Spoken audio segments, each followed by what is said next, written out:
At this time, it's my pleasure to call on Dr. Wayne Berry for an invocation.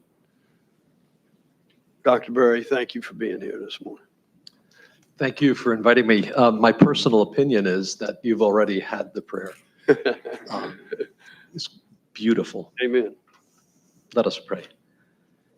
God of all time and space, God of all nations and place, God of all seasons and all people, in the season of giving thanks, in the season of spreading love, thank you for the blessings of this year, and thank you for all who deliver your blessings to us. Thank you especially for the service of these commissioners in 2023. Bless them in their service today and in the days ahead. We give you profound thanks for sharing yourself with us in all of your creation. Amen. Amen. Thank you, Reverend. May we stand for the pledge. I pledge allegiance to the flag of the United States of America, and to the republic which stands one nation under God, indivisible, with liberty and justice for all. I'm going to ask our clerk to the board for her assistance.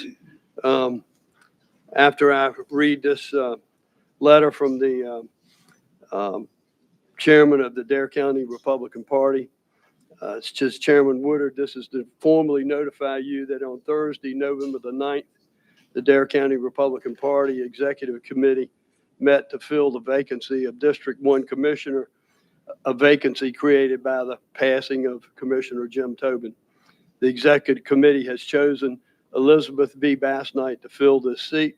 This appointment period will run until December 2024.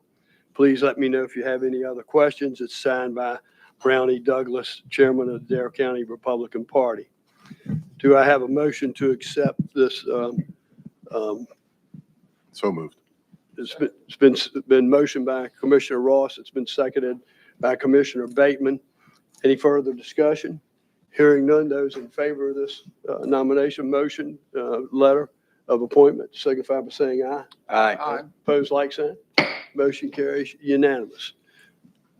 Schuyler, I will ask for your assistance, please. Test, test. Thank you. All right, if I can have Miss B. Bassnight, please, and then her two grandchildren. We have Crew Bassnight Moran and Kennedy Bassnight Moran.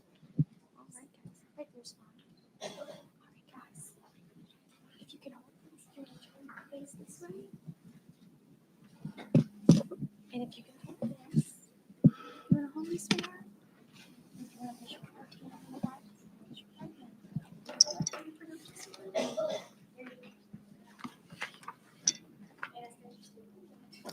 Elizabeth B. Bassnight. And then repeat it.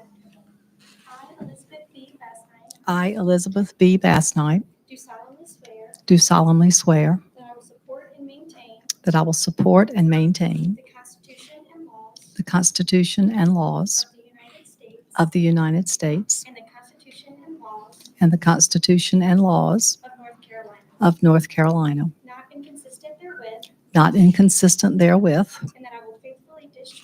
and that I will faithfully discharge the duties of my office the duties of my office as County Commissioner. as County Commissioner. So help me God. So help me God. There you go. Congratulations.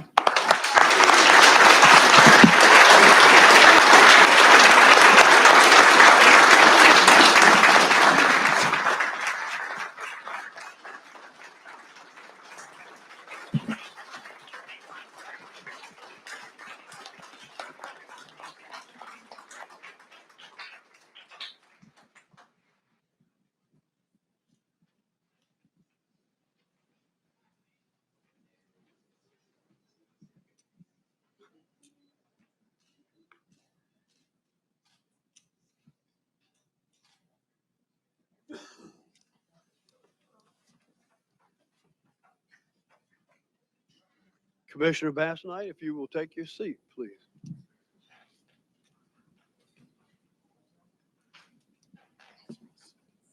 Yes, ma'am.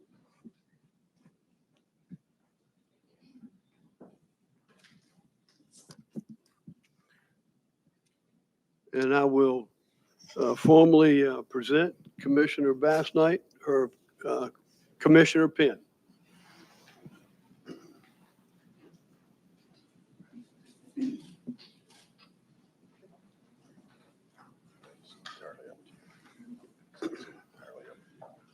Okay, moving forward, I will turn the meeting back over to our clerk of the board.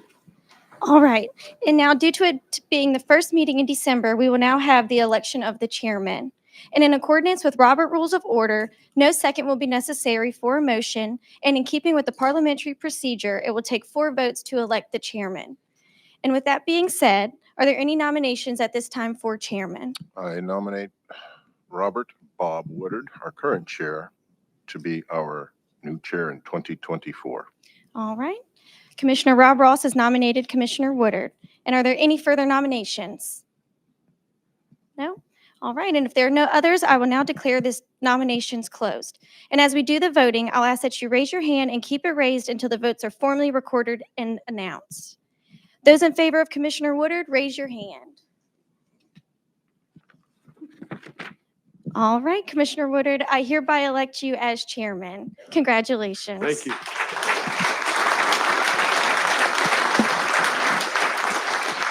And I will now turn this meeting back over to you to elect our vice chairman. Thank you, Skylar. Appreciate it.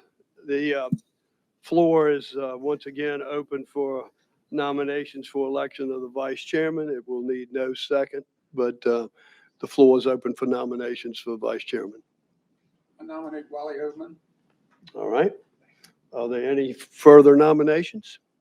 Hearing none, then those in favor of Commissioner Overman as vice chairman, please raise your right hand. Those opposed? Motion carries unanimous. Congratulations.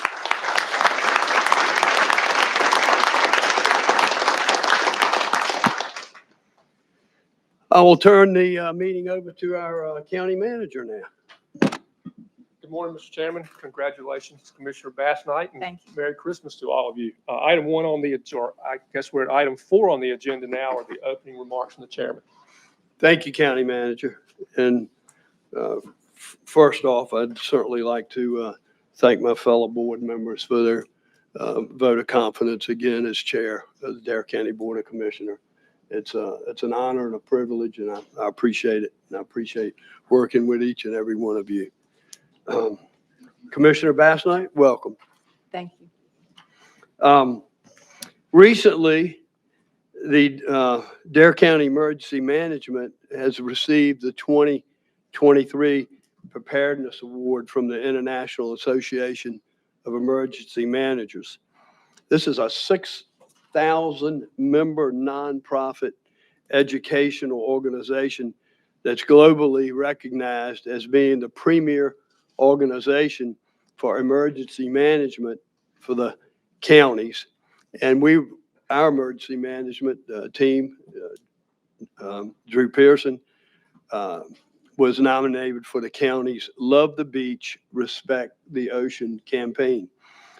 This prestigious award was presented to Drew Pearson, our Dare County Emergency Management Director, during the International Association Emergency Managers Annual Conference, which was held on Friday, November the 3rd, 2023, through November the 9th, 2023, in Long Beach, California. Now, the Love of the Beach, Respect the Ocean campaign brings together a diverse group of local entities ranging from municipalities and ocean rescue agencies to nonprofit organizations, business partners, and the National Park Service. This was launched back in 2018 in an effort to protect the lives of the Outer Banks beachgoers by bringing awareness to the potentially life-threatening beach and ocean hazards, such as rip currents, severe weather, extreme heat, offshore wind, shore breaks, holes in the sand, and encounters with marine wildlife. This multifaceted campaign provided important outreach to Dare County residents and our visitors through the development and distribution of a wide array of resources, including a dedicated Love the Beach Respect the Ocean website we had right here on our county website. A series of informative videos, daily beach condition reports, text, emails, radio PSAs, various printed materials that were posted and distributed by local businesses, as well as robust social media presence. Having reached hundreds of thousands of residents and visitors since its launch in 2018, Love the Beach, Respect the Ocean campaign has played an integral role in protecting their beachgoers and has dramatically reduced the number of lives that have been lost due to ocean hazards each year. Congratulations, Drew. Is Drew here this morning? And his group, but congratulations on a job well done and a campaign that is ongoing continually as we seek from our public information officer, Dorothy Hester's group. Second item I have, it's that time of year, folks. It's hard to believe that it's the 120th anniversary of flight. December the 17th, Wright Brothers Memorial. I hope to see each and every one of you there for this celebration. This year's First Flight Shrine inductees are Walter and Olivia Ann Beach. Walter and Olivia Ann Beach, name Beach may ring a bell to you. They're co-founders of the Beach Aircraft Company that was founded in 1932. Olivia Ann has been referred to in the past as the First Lady of Aviation. So congratulations to them and their inductee to the First Flight Shrine. And certainly last but not least, it's always, once again, a pleasure to recognize our students, our athletes in Dare County. First Flight High School men's soccer team. They're out here this morning with us. I'm going to make a presentation to them in just a minute, but this team is comprised of head coach, by the way, Ron Ramirez, assistant coach Jason Brehole and Billy Folks, 8 seniors, 8 juniors, 6 sophomores, and 1 freshman. 22 wins, 0 losses, and 1 tie.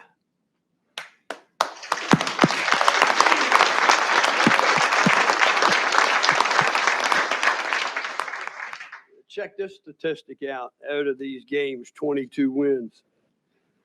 They only gave up 6 goals all season long. 6 goals. Amazingly, it was scored on them in just 23 games. That's incredible, folks. They defeated recently Hickory High School 3-0 in the state championship match in Greensboro, North Carolina on Saturday, October the 18th.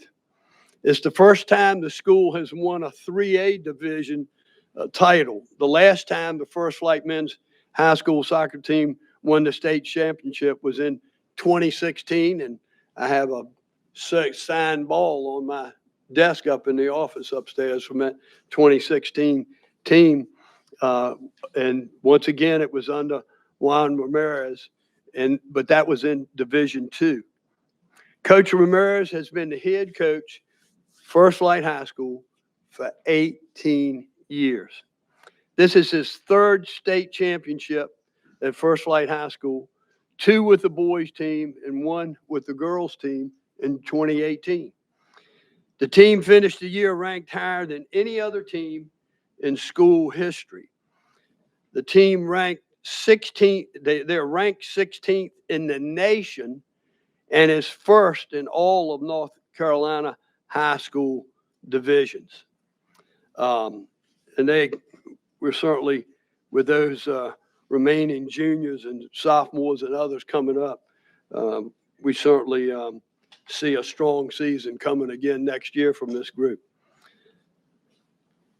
They're not only awesome on the field, they're awesome off the field. The average GPA for this team Listen to this, folks. 3.83%.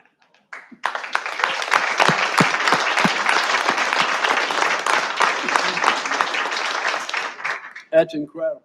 They've been involved in many community service projects. They volunteer hours for the Throwdown Surf Contest. They spent hours decorating the outside of Gwen Bolson's home. Gwen graduated from First Flight High School last year and is on hospice care battling cancer. They are participants in a mentor program at First Flight Elementary School. They spent over 15 hours this semester reading English and Spanish, helping math, and leading outdoor exercises. Please welcome me in congratulating this First Flight High School men's soccer team as a state champions.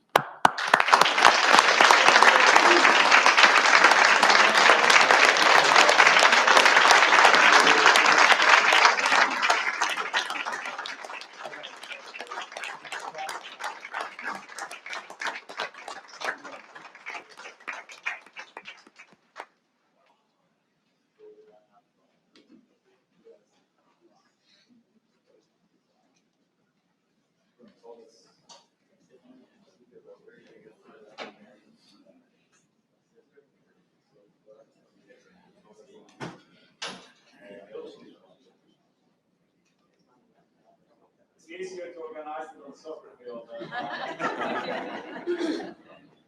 Good looking group of guys, isn't it?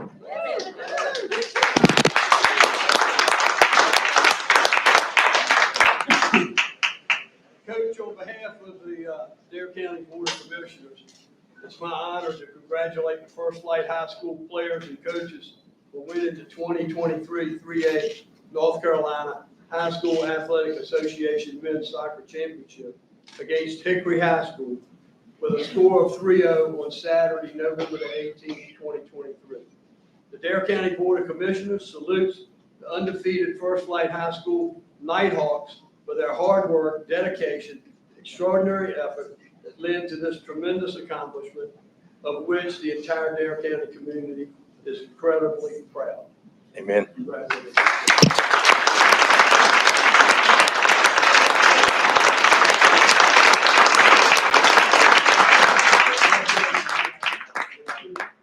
Oh my goodness, I hope it's another signed ball.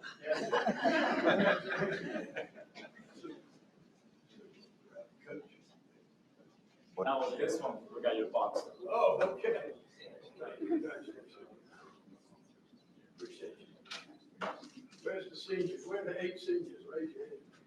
We're gonna miss you guys, I'm telling you. Congratulations. Wow. Wow. All of the entire team. Showing your appreciation, our dedication to the community, and our love for the sport. Absolutely, makes me proud. Let's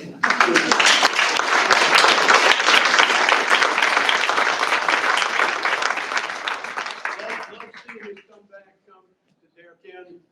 I had 2 boys that played soccer in select and rec league and high school. One of them actually got a scholarship to North Carolina Western.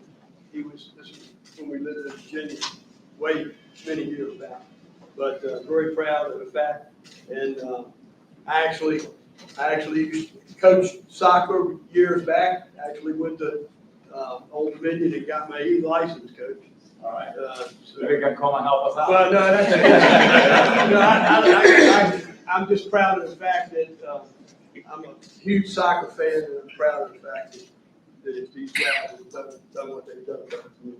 And what you've done over 18 years. I appreciate it. Congratulations. Super. Thank you.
Wow, special group of young men. And not only what makes me so proud is the fact that the accomplishment on the fields, but they're at 3.83 grade point average for those kids is phenomenal. That's pretty awesome. So with that being said, County Manager. Yes, sir, Mr. Chairman. That brings us to item 5 on the agenda. This is the presentation of the service pins. This morning we have 4 people getting pins representing 80 years of service to the county. First, we have Kimberly Whitehurst to receive her 20-year pin from Chief Jenny Collins.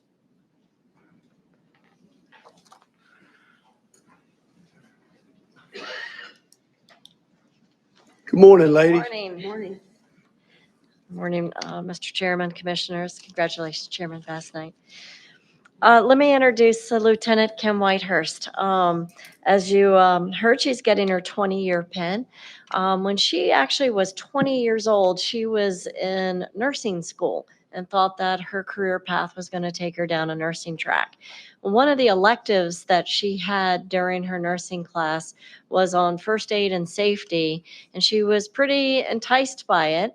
Shortly thereafter, she had an uncle that experienced a heart condition and chest pain, and where they had to call 911, and she was there to help her uncle at the initial spot, but saw the paramedics come in her own words, said saved the day, and took care of her uncle, and she found that fascinating, and that changed her career path, and she went to follow EMS.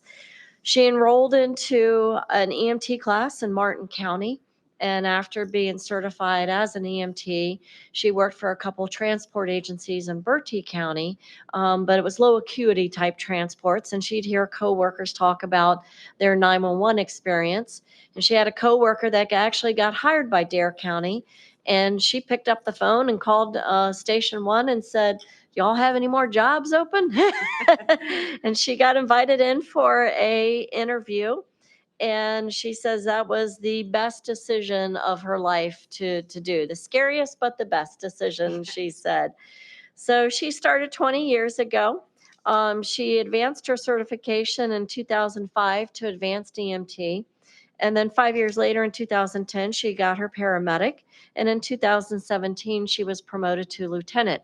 And Lieutenant Whitehurst staffs a quick response vehicle, QRV, which augments our deployment, and also is one of our supervisors in whichever district that she might be assigned to. Kim will easily say that this has been the most rewarding job she could ever have, and it's more than a job, it's her career, and it gave her independence, and she has raised 3 children. Her husband, Martin, works for Collington Fire, so they are definitely a public safety family, and she, says that this has developed her and made her grow into the person that she is, both personally and professionally. So, Kim, thank you for your 20 years, and she is looking forward to getting her 30-year pin. So we know we got at least 10 more out of her. So here you go. Thank you. Thank you. Thank y'all.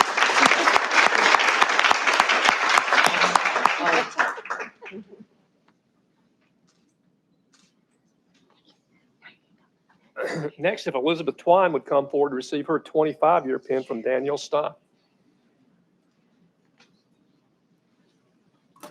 Welcome, ladies.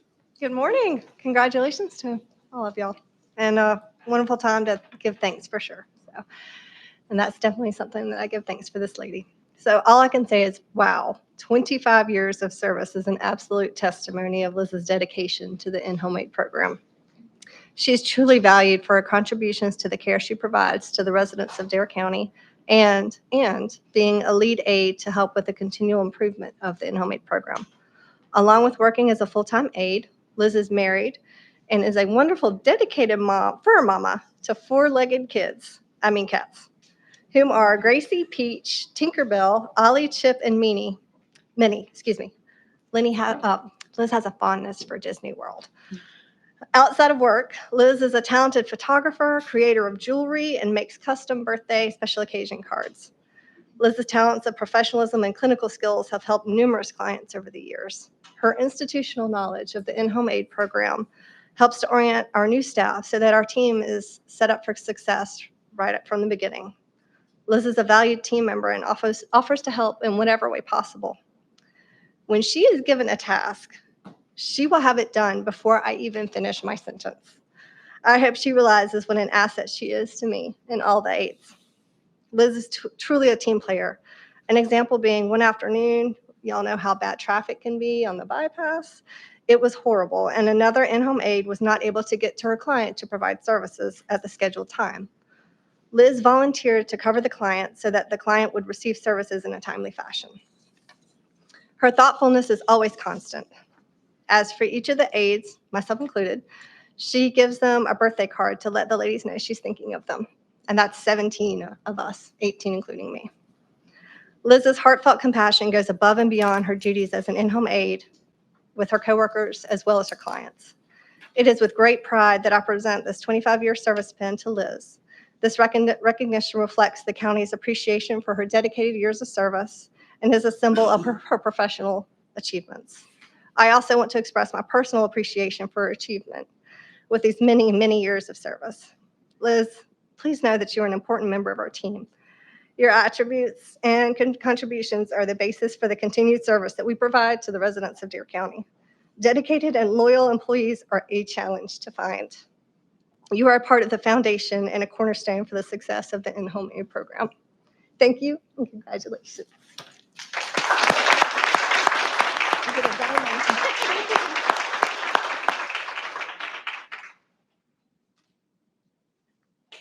Thank you.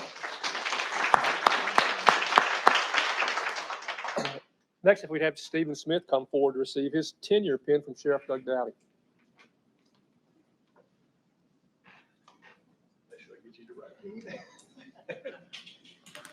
Good morning, morning. gentlemen.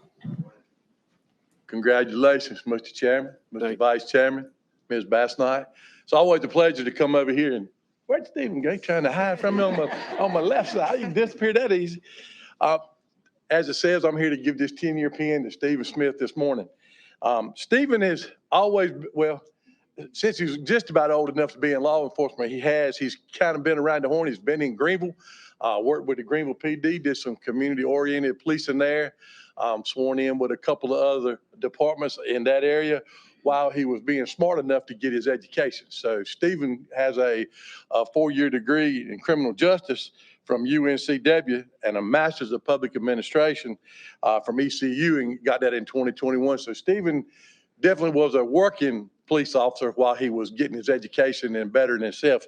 We were lucky enough to pick him up in 2013. Actually, he was here a little bit before that, came with us, stayed a little stint, went to the Outer Banks Hospital, probably for a little bit more money, then came back. He liked us a lot better, and we've been fortunate enough to have him since 2013. Stephen has been promoted. He went up to a master officer.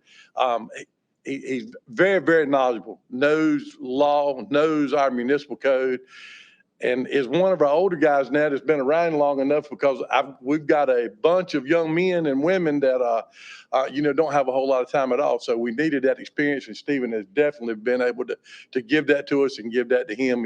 He's a good mentor, almost a father figure to most of these kids. So it makes a big difference. They trust him, and so we promoted him to sergeant about a year ago? Just 6 or 7 months ago, and he's done a fantabulous job for us, and I expect that he will continue to do that. I don't know how much longer he's got. I hope he'll definitely stay as long as I'm here, and we're certainly coming close to that end, but I thank you so much for everything you do. It's a pleasure to be with you, and it's a pleasure to give you that 10-year pin. Thank you very much. Yes, sir.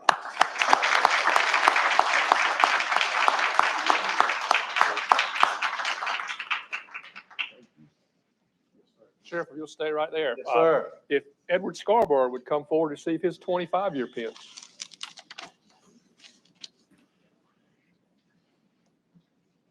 Come on. Big boy. Get you on the right side of that, man. I know where you're at. Good morning. Now, Jack has been here with us 25 years. When did you get the Employee of the Month? That was about a year ago, right back in the 1st of January. So I feel like I've done this before when I was trying to figure out where he was at and what he was doing. Greg Wilson, the captain, said, why don't you just pull what you said about him, didn't you? You can just play it on the thing and you won't have to go through it again.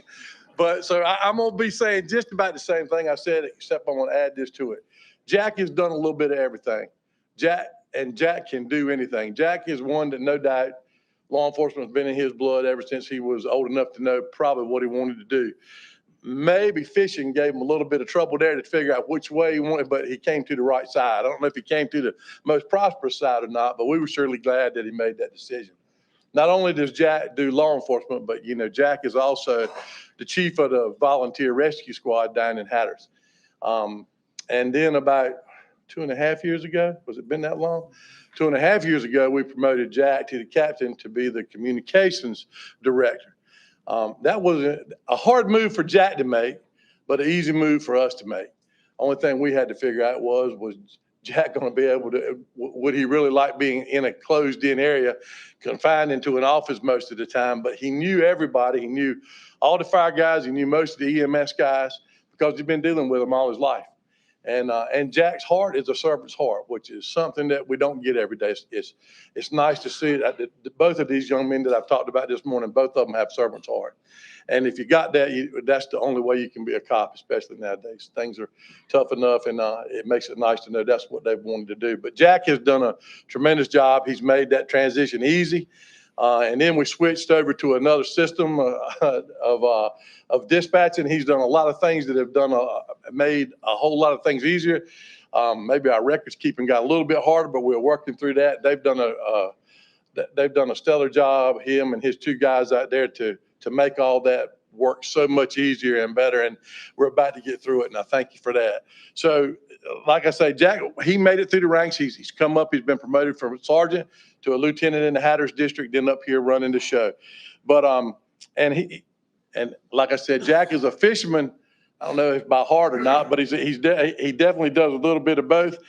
And I was trying to figure out maybe which one he liked the best. Now, he's married to his wife, Michelle, but he's got a dog, no children, but a dog, and he named his dog Mackerel. So I got a feeling he probably really wanted to go to the other side, but he stayed with us, and we're most appreciative. And I thank you so much for everything you've done. You're a good friend, and you're a great leader, and that's all I can ask for. Thank you so much. Yes, sir. And there you go.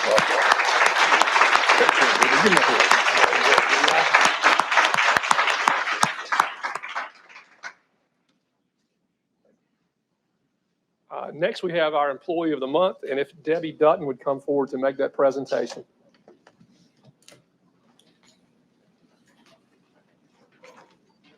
Good morning. Good morning. Congratulations, Commissioner Bassanite, and congratulations, Commissioner Woodard and Commissioner Overman, for your appointments, and Merry Christmas, everyone. It is my honor and privilege to stand here this morning to present the Employee of the Month. And I'm going to read just some statements from coworkers. This individual is truly and sincerely committed to providing good customer service and real help to all patients. She is courteous, polite, professional, knowledgeable, and kind. She is incredibly patient with her coworkers, explaining things, training us, and answering a million questions, even if it's the same one asked over and over.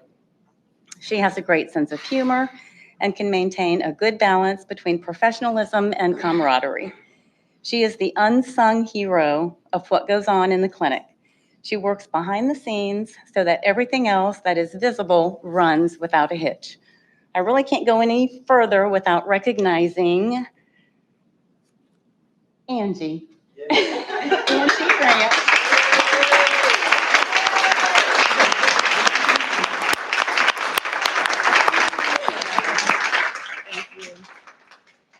So Angie began working with DHHS on June 6th of 2016 in our billing unit. She was responsible for submitting billing claims to insurance. Prior to submitting claims, coding has to be correct to prevent denials from insurance companies and inaccurate billing statements going out to our patients. Providers code each visit based on services provided. Angie reviews those records, determines whether or not the coding is correct, and for coding inaccuracies, she works with providers to correct those inaccuracies before she submits those claims. When Angie began, we were only billing Medicaid, Medicare, and Blue Cross and Blue Shield. Well, because of her extreme attention to detail and accuracy in the billing process, Angie was promoted to our billing supervisor in January of 2022. She was ready for that leadership role and has flourished in her new position since her promotion. She provides supervision to other staff in the billing unit as well as our medical records staff.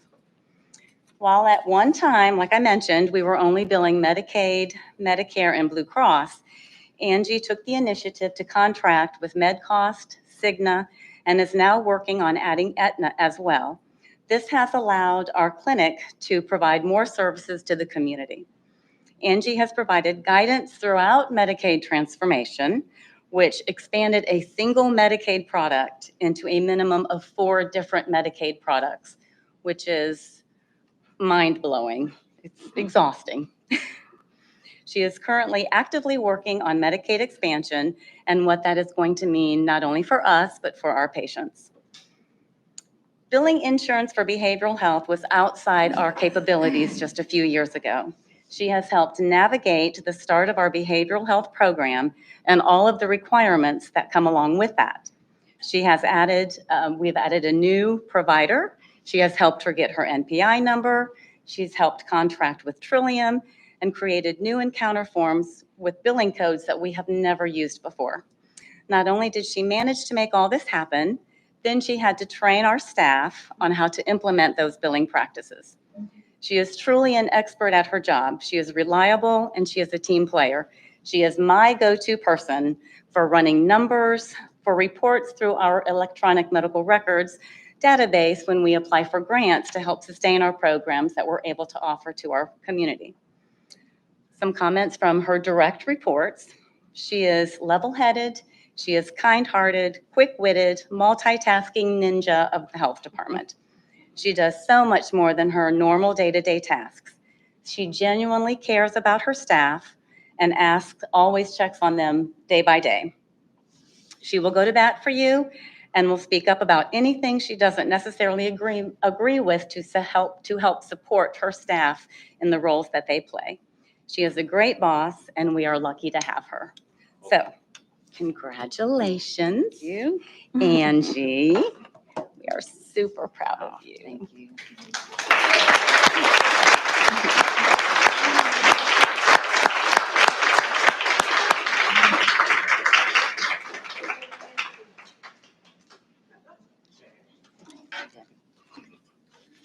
Before we go into public comment, would those of you that received an award this morning go right out through this door so Caitlin can get a picture? And we'll wait just a second.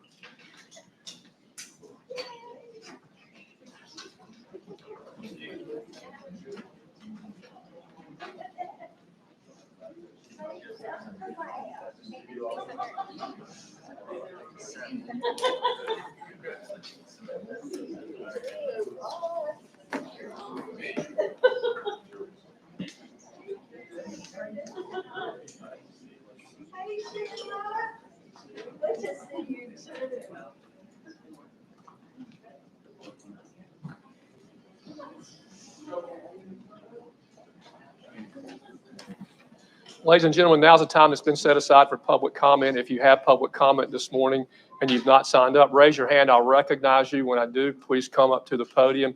State your name and where you're from. Please limit your comments to 5 minutes. There's a green light on the podium that'll come on when your time begins. There's a yellow light that'll come on when you have about a minute left. And when the red light comes on, you need to conclude your remarks. We have 3 other public hearings. One is for an amendment to the Animal Control Ordinance. One is a Buxton zoning map amendment, and one is a zoning text amendment to allow for accessory uses to churches. If you're here to speak about any of those 3 things, please wait until we get to the public hearings on those to provide us with your comments at that time. With that said, is there any public comment this morning? I see no hands. Is there any public comment in Buxton? No comment from Buxton. With that, we would close public comment and we would move on to item 8 in the agenda. This is a public hearing on a proposed ordinance amendment to section 91.056, the redemption and adoption of animals from the SPCA. I think we introduced this to you at the last meeting, had some discussion about it.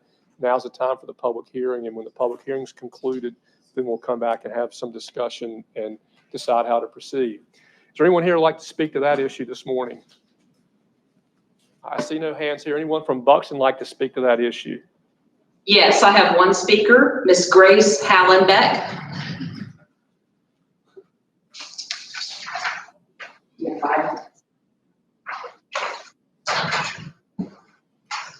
Good morning and congratulations, Chair Woodard and Vice Chair Oberman. First, let me say that I noticed in section 91.054 that, or 052, that it allows for the immediate destruction of surrendered animals. And I find that disturbing.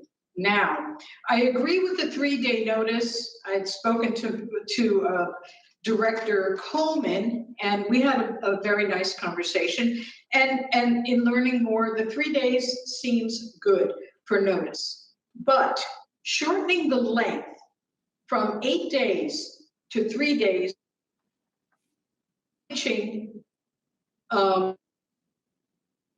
parts of the regulation, in particular, in 91052, the destruction of impounded dogs or cats, I would suggest adding to that. If you're going to make the 3 days, which is good because it allows the shelter to do what they need to do immediately to care for that animal. But in the destruction section, I would put after a 2-week period of impoundment because it just seems humane. In section 91054, the surrendered animals, it says if someone surrenders an animal, it can be disposed of immediately. I would allow that. I would add on to that the 2-week, after the 2-week period for the destruction of the animal. Now, in section 0156, that's the one that is before you without adding to the others.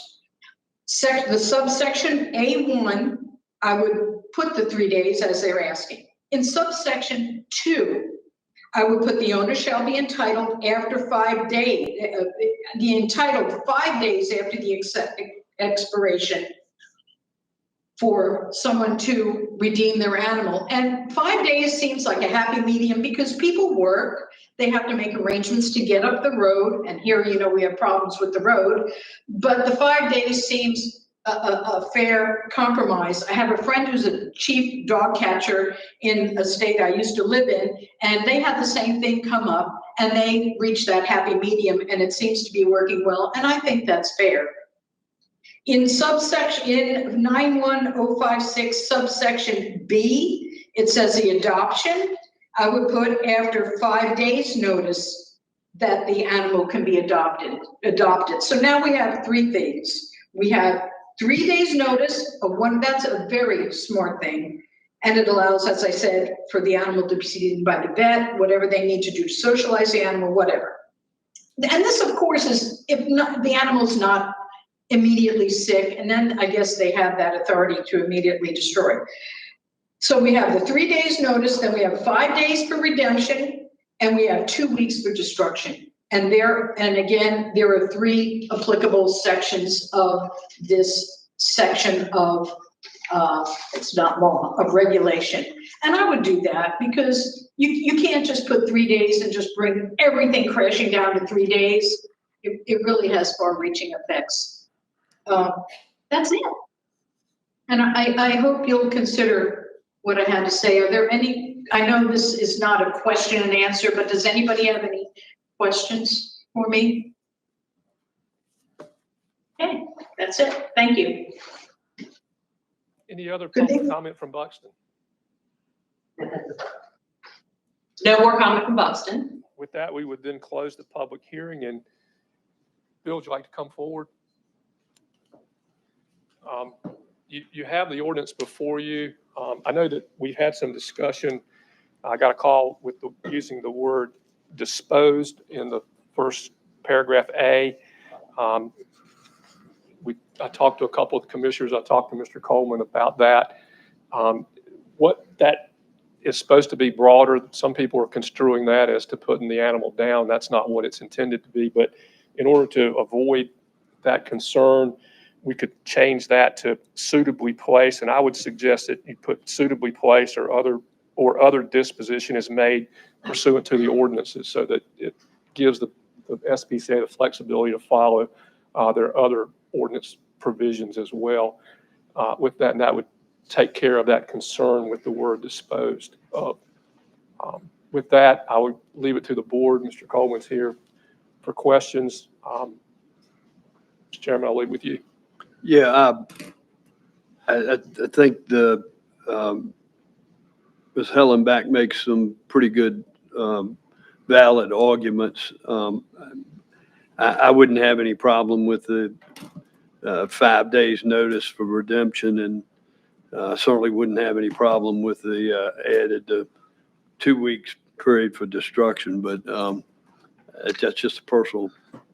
Well, if I may, opinion. we offer a community service of euthanizing dogs and cats in this community that are brought to us, surrendered to us by their owner. In other words, the owner can't afford to take them to a vet, and the animal's very sick or injured or whatever, and we'll do that immediately. So I don't see how we could hold them for 2 weeks in that scenario. Well, yeah, and I mean, Thank you. that's certainly would be an exception, obviously. Bill, if a healthy animal is surrendered, do you euthanize that dog or cat in 2 weeks? No. No, No. we don't. So that's a mistake. If you have a 72-hour notice period, what is a 5-day notice period? Are they not inconsistent from the comments? Well, were just made? understand that we put in here a minimum of 72 hours, 3 days. Right. Because if an animal were to show up to us that had a collar on or had a chip and we couldn't contact the owner, we would continue to try to do that. 72 hours, difficult on the weekend. So we would, again, hold that longer. 72 hours is what the state does. It's what every other shelter does. And that was the intent. So the intent, again, as I think I mentioned before, is to shorten that holding period so we can get the animals into homes. So we have animals that come in. An example would be we had someone who, we picked up 2 dogs from someone and they didn't want them back. Every time we called them, they hung up. They hung up. We posted something on their door. They didn't want them. So the 8 days, they're just sitting there. And we could actually, at that point, start an adoption process with them, knowing full well they weren't going to be reclaimed intentionally. So, and if I may, one more thing is that last year, so I pulled out some numbers. Last year, we got 34 stray dogs surrendered to the shelter. Or not surrendered, sorry, that were picked up by us. They were strays. And that doesn't count the ones that are returned in the field. So sometimes we pick up a dog and we take them right home. 16 were reclaimed that same day. 5 were reclaimed the next day. 1 was reclaimed the 3rd day. The other 12 were never reclaimed. They were all eventually adopted. No animals were euthanized. That sounds Well, pretty that's good.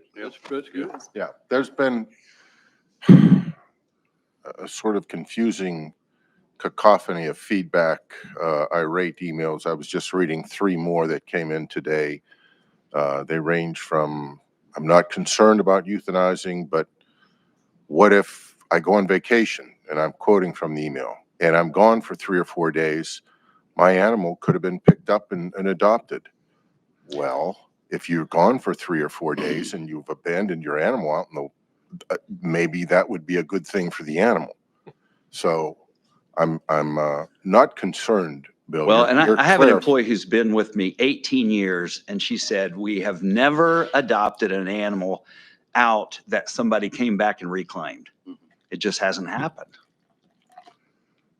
And also with 72 hours, that doesn't necessarily mean the pet owner has to pick it up within 72 hours, just to notify you that, yeah, I understand you have my dog. I might be out of town or whatever, circumstances, whatever. I'll pick him up in the next 3 or 4 days. And we're going to hold them always. Right. I mean, as you know, you're all business people.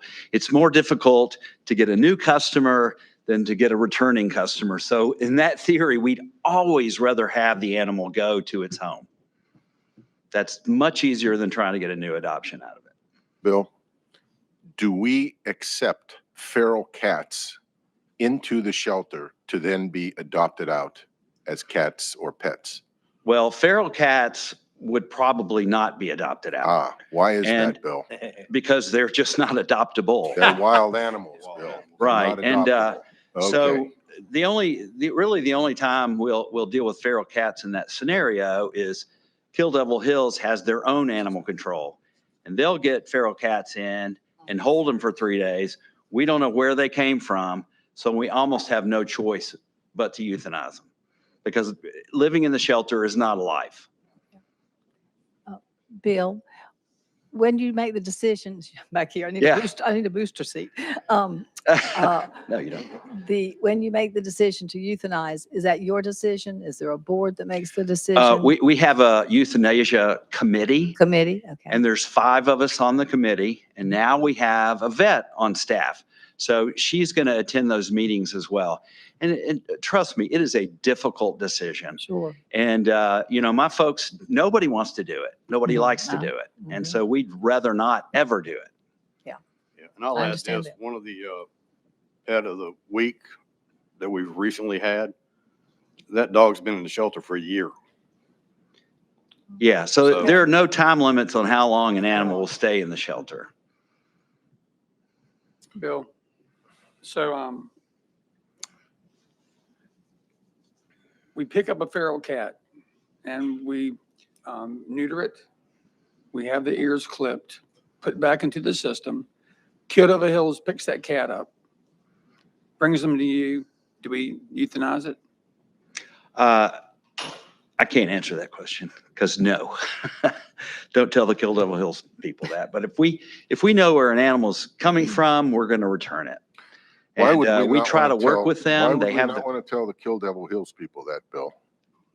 well, because they will just bring the cats to us To, and expect to be euthanized. ah, Now, that being said, the Kill Devil Hills officers now have the ability to euthanize. Are they doing it over there? I couldn't tell you. Bill, Okay. Yes. excuse me. Does the request that Ms. Hallenbach made materially change anything in the rules here? If I'm clear on it, if she just wants to go the 3 days to 5 days, is that what I understand? That's what I understood. That's what I understood. Well, I don't think materially, I mean, we'd rather have 3, but 5 is better than 8. Back to my question again. The reason I was asking that, if we're paying as a county to have these animals fixed so they can't reproduce, clip their ears, put them back into a neighborhood, we should not be euthanizing them. Correct. And we would not. Okay, and that's what I needed to know. The other thing, there's a email going around, and I just wanted to kind of just throw this out there to you, that in Dare County, 105 cats were euthanized in 2022, and 33 dogs were euthanized in 2022. Now, these animals that were euthanized, are they ones that you said, referred to earlier, people bring them over because they're sick? Because Those are aged? counted in our numbers. They are. And so we're only going to euthanize if the animal is sick, beyond getting better, injured, or is a danger. Now, the county itself, the health department, will deem dogs dangerous dogs or potential dangerous dogs. And those are the scenarios that we may euthanize. Those are fairly infrequent. Yeah. I mean, I saw Yeah, on no, that board, I they're don't not think very often, but they happen. Right, yeah. So it's easy and it would be safe for me to say, we are definitely not a kill shelter. Oh, no. Well, so the no-kill shelter designation doesn't come from anybody or anything. It's just something that the business itself decided, oh, we're going to be no-kill. And at one point, it was 80% outcome, live outcome, and then it was 85%, and now it's 90% live outcome. Well, I'm proud to say that the past 2 years, we have been right at 90% for our live outcome. So you could say we were a no-kill shelter. Okay. But we're an open admission shelter, which means we have to take every animal that comes in. And a lot of these no kills are shelters that are private, and they don't take all animals. Okay, I'm satisfied. I am too. I'm satisfied with the discretion that this, they do over there and have been. Anyone else? Probably closer to this than anyone else. Would you have any issues with what Ms. Hollenbach brought up? I mean, is it? Well, she brought up several items, and one, the inconsistency between the 3 days that was provided in the language and her saying, you know, we need 5 days. Right. I'm kind of deferring to the folks that are expert in this. If Bill feels 5 is better than 8 and 5 is acceptable, I'm okay with that. I'm comfortable with the fact that we are not euthanizing feral cats, but rather releasing them as we had agreed when Operation Homeless Cat was approved over a year ago by this board.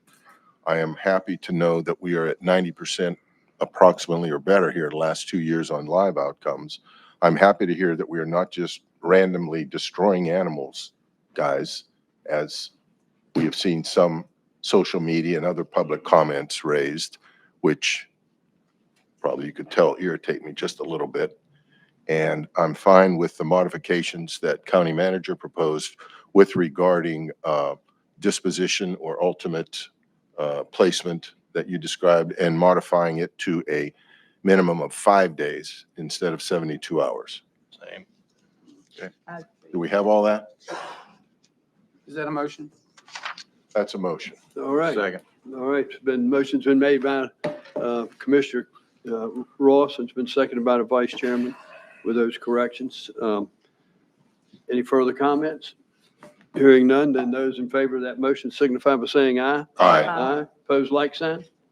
Motion carries unanimous. Thank you. Bill. And welcome, Commissioner Bass-Knight. Thank you. Thank you, Bill. Bill, thanks for being here to respond. Bill, thank you for being here to respond to the questions. Appreciate that. Yes.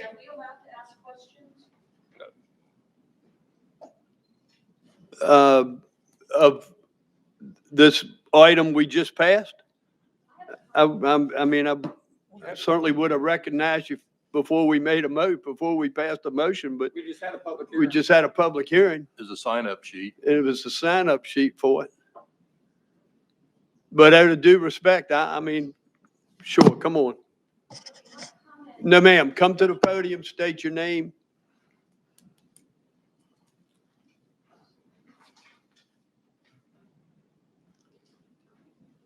My comment is, what is the What's your name, 3-day please? thing? What's your name, ma'am? Oh, I'm sorry. I'm Debbie Dowdy from Spay and Neuter Today. My husband is a veterinarian. Okay. My comment that the animals cannot be treated for the first 3 days if they're sick, when did that happen? That has never That has never Never happened. happened. When Rich Crino was here, I worked closely with him. Sick animals came in, he brought them to us, or we medicated them. Why did that change? Who is Rich Crino? That was just something that somebody put on social media. Okay, so they're getting treated? Yes. Somebody earlier said that they had to be held for 3 days. That was the reason to extend the time. I don't understand. That was a social It was said media- here. It was said No, here. Not for treating. Not for The- treat. The 5-day notice that they just passed is simply the notice where they're going to hold the animal for 5 days before they take any other action. Doesn't mean they won't treat it. It means they're not going to do any disposition, or they're not going to give it away. Okay, then we misheard what they said. Yes, ma'am. The other thing I wanted to say, when you talk about euthanizing the cats that we've clipped their ears and worked so hard to fix, I don't understand why We now. aren't doing that. He said No, we aren't listen, doing that. I'm sorry, please, I'm sorry. I'm very upset and I don't do speaking well. KDH now has their euthanasia license. That means the cats that come in from KDH with the ears notched are being euthanized. By whom? By whom? Whoever has the license, is it Kelly, is it Chris, whomever I has the don't know license? these people. It's not the shelter. Yeah, We that's- just heard a that's- confirmation. yeah, It is that's not the animal not their shelter, county. ma'am. Yeah. That's the Kill Over Hills Animal Control. Right, not they're their bringing county. the cats in, right, like right now, they want to go in and destroy all the cats at Harris Teeter, which we fixed, my husband and I, and other people. They're going in with clipped ears and they're still being euthanized because now they have their license. No? I don't, you'll have to. If that's You'll have Kill to- Devil I Hills, you have did. to show I them. did, and I Kill know them. it's not part of this. I'm making my point. Y'all have gotten the money together for us, which has been incredible. All the vets that are helping and the people that are TNRing, and these cats are being destroyed. Just breaking my heart. Ma'am, Ma'am. have you addressed the board in the town of Kill Devil Hills? Yeah, you need to Sure. address That's that where board. this That's where you need to lies. go. Yeah, Get your Please. group together. yeah, please Talk to them. address them. They've just got a new mayor named John Winley. Call him. Yeah. Stand outside his office. Mr. Winley, John name is Winley's John the new Winley. mayor. Make him Yes, hear ma'am. you. That brings us to item number 9. This is a public hearing on a Buxton zoning map amendment. And Noah, would you like to come forward and introduce that? And I see that Susan Fly from the electric company's here also. She may want to speak to that before we have the public hearing as well. Also, a member of the board is here as well. Okay, Briggs and McEwen. go ahead. Morning. Morning. Morning.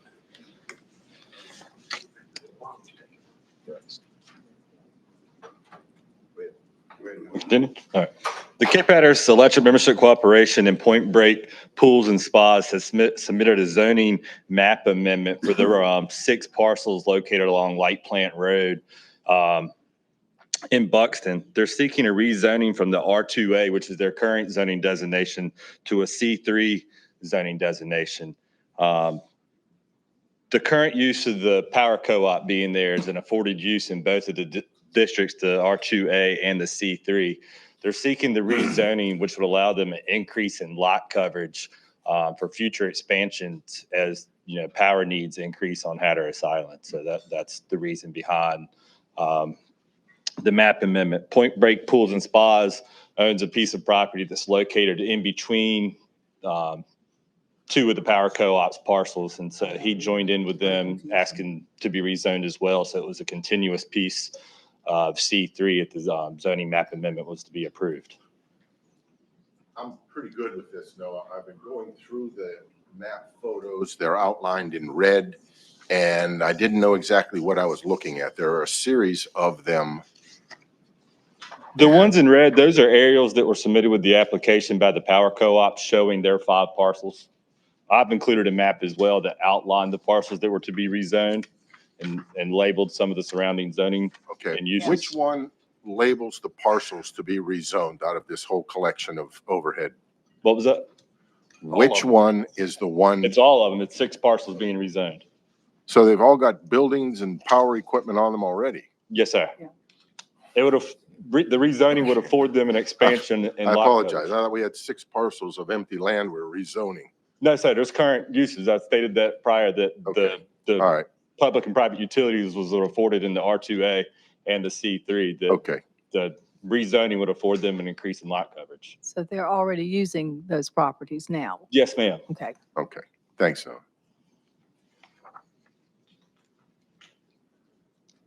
I'm going to wait until the chairman gets No. back to do the public hearing, so you can hear whatever comments there are.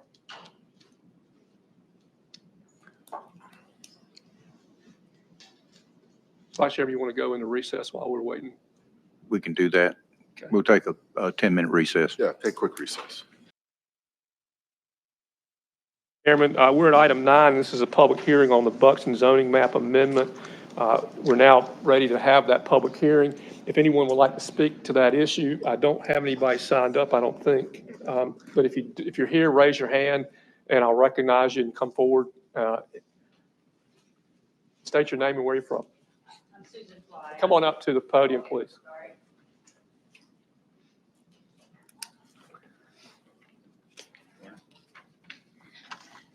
Well, good morning, Commissioners, and again, congratulations, Commissioner Bass Knight. I'm Susan Fly. I'm the Executive Vice President and General Manager of Cape Hatteras Electric Cooperative. And as Bobby mentioned, or Danny mentioned earlier, Briggs McEwen is our on our Board of Directors and represents the villages of Rodanthe, Waves, and Salvo, and he is here with me as well. Cape Hatteras Electric Cooperative, for those that don't know, is a nonprofit electric distribution utility that serves approximately 8,000 members and countless visitors to Hatteras Island. The cooperative was incorporated and has operated on Light Plant Road since the 1940s. The current residential zoning has created a challenge in the construction of our new operations center on Light Plant Road. This building is also a truck storage facility. The building permit was issued for this facility by the Board of Commissioners in December of 2021, and the building is nearly complete. Again, the reason for its construction is to alleviate flooding issues that we experience frequently in one of our current buildings, to provide additional truck storage and accommodate employee training, and also to feed outside crews that can come to provide storm assistance. The change in this zoning amendment will not change any of our current operations. We need 20 feet of concrete pads outside of each truck bay, and the 30% lot coverage rule that applies to residential properties would make this impossible. And the size of the concrete pad is necessary to accommodate our large line and bucket trucks and to prevent sand and rock displacement, and as a result, damage to the concrete pad inside the facility. It also, obviously would more accurately align the zoning with the actual commercial use of the properties. I thank you again for your consideration of this request, and we'll be happy to answer any questions. Thank you. Yes, Wally. As we talked earlier, sorry. Okay. As we talked earlier, you don't have any plans to add any buildings here for the foreseeable future. You won't be adding some great number of trucks that's going to change traffic concerns and all this kind of stuff. If you would address that, please. No, sir, not at this time. There physically really isn't anywhere left to add additional buildings. We may consider in the future adding a residential property to house employees on the other side of the street, but that property would remain zoned residential. That would be a welcome thing, by the way. Yes, Thank you, absolutely. if you do that. Yes, that's all I have. Thank you. Okay, thank you. Anyone else like to speak in public comment? Any other public comment? Any public comment from Buxton? No comment from Buxton. With that, we would close the public hearing, and I'd turn it over to you, Mr. Chairman. All right, thank you, County Manager. I'll hear from the board. Any concerns? No concerns, Mr. Chairman. I did want to acknowledge that I heard from two people on Light Plant Road, and amazingly, their concern was not relative to traffic or aesthetics or the fact that it's efficiently and a quietly run organization over there. They were concerned about their property values. But my response has been that with the federal government and then out and out wetland zoning, 90% of Hatteras Island, people are stepping all over themselves to get down there. They don't care if some of the people that I've interacted with, there's a nuclear power plant next door, that people wanting to get on that island. I think they're consistent. This is a welcome thing forever. One hiccup I've heard from anybody is just a bunch of people that know that we need top flight electrical service, which is what we've got. I'm proud of this organization. Volunteers, good board, well run. Thank you, Commissioner Couch. Anyone else? Mr. Chairman, I would move that the map amendment for CHEC and the PBP and LLC properties located along Light Plant Road in Buxton be reclassified from R2A to C3 commercial. The finding of consistency and reasonableness is adopted as part of this motion. All right. Thank you, Vice Chairman. Is there a second? Second. Seconded by Commissioner Couch and Ross. Any further discussion? Hearing none, then those in favor of that motion signify by saying aye. Aye. Aye. Opposed, like sign. Motion carries unanimous. Thank you, Noah. Yes, sir. And that brings us to item 10 on the agenda. And this is also a public hearing. This is with regard to a zoning text amendment to section 22-22.1 R2A to allow for accessory uses for churches. And I'd let Noah introduce that as well. The St. John United Methodist Church in Avon has submitted a text amendment application to amend the R2A zoning ordinance. The church is seeking the addition of accessory uses to churches to include youth retreat centers and recreation centers with overnight accommodations. It is the church's goal to have a facility to host and house groups from other churches for mission work and camp retreats. The R2A district applies to portions of Hatteras Island and is intended to encourage the development of moderate density residential neighborhoods to serve as a transition zone between the low density areas and more intensely developed areas, and provide a setting for a limited number of business uses associated with the coastal village location. Any text amendment to the R2A district would apply to all land zoned R2A. Uses in the R2A currently allow for bed and breakfast homes, campgrounds, so there's already some type level of commercial activity that includes accommodations. In the planning board review, in the draft language that's included with your packet, they place conditions on the proposed use that would limit it to, certain size parcels and being adjacent to an existing church. So that language is included with your packet. Any questions for Noah? Any questions of Noah concerning this? I have a question. Yes, ma'am. This was submitted by St. John's United Methodist Church, but it would apply to any church, any place that's zoned. Any land zoned in R2A, yes, ma'am. R2A, okay. Yep. Anyone else have any? It's a text amendment. It's not a zoning change. So therefore it's pretty benign. All right.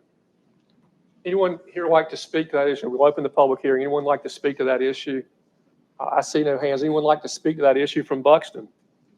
No comment from Buxton. With that, Mr. Chairman, we close the public hearing and I turn it back over to you. Thank you. Thank you, County Manager. Anyone else have any concerns or questions? Then what's the pleasure of the board? Make a motion.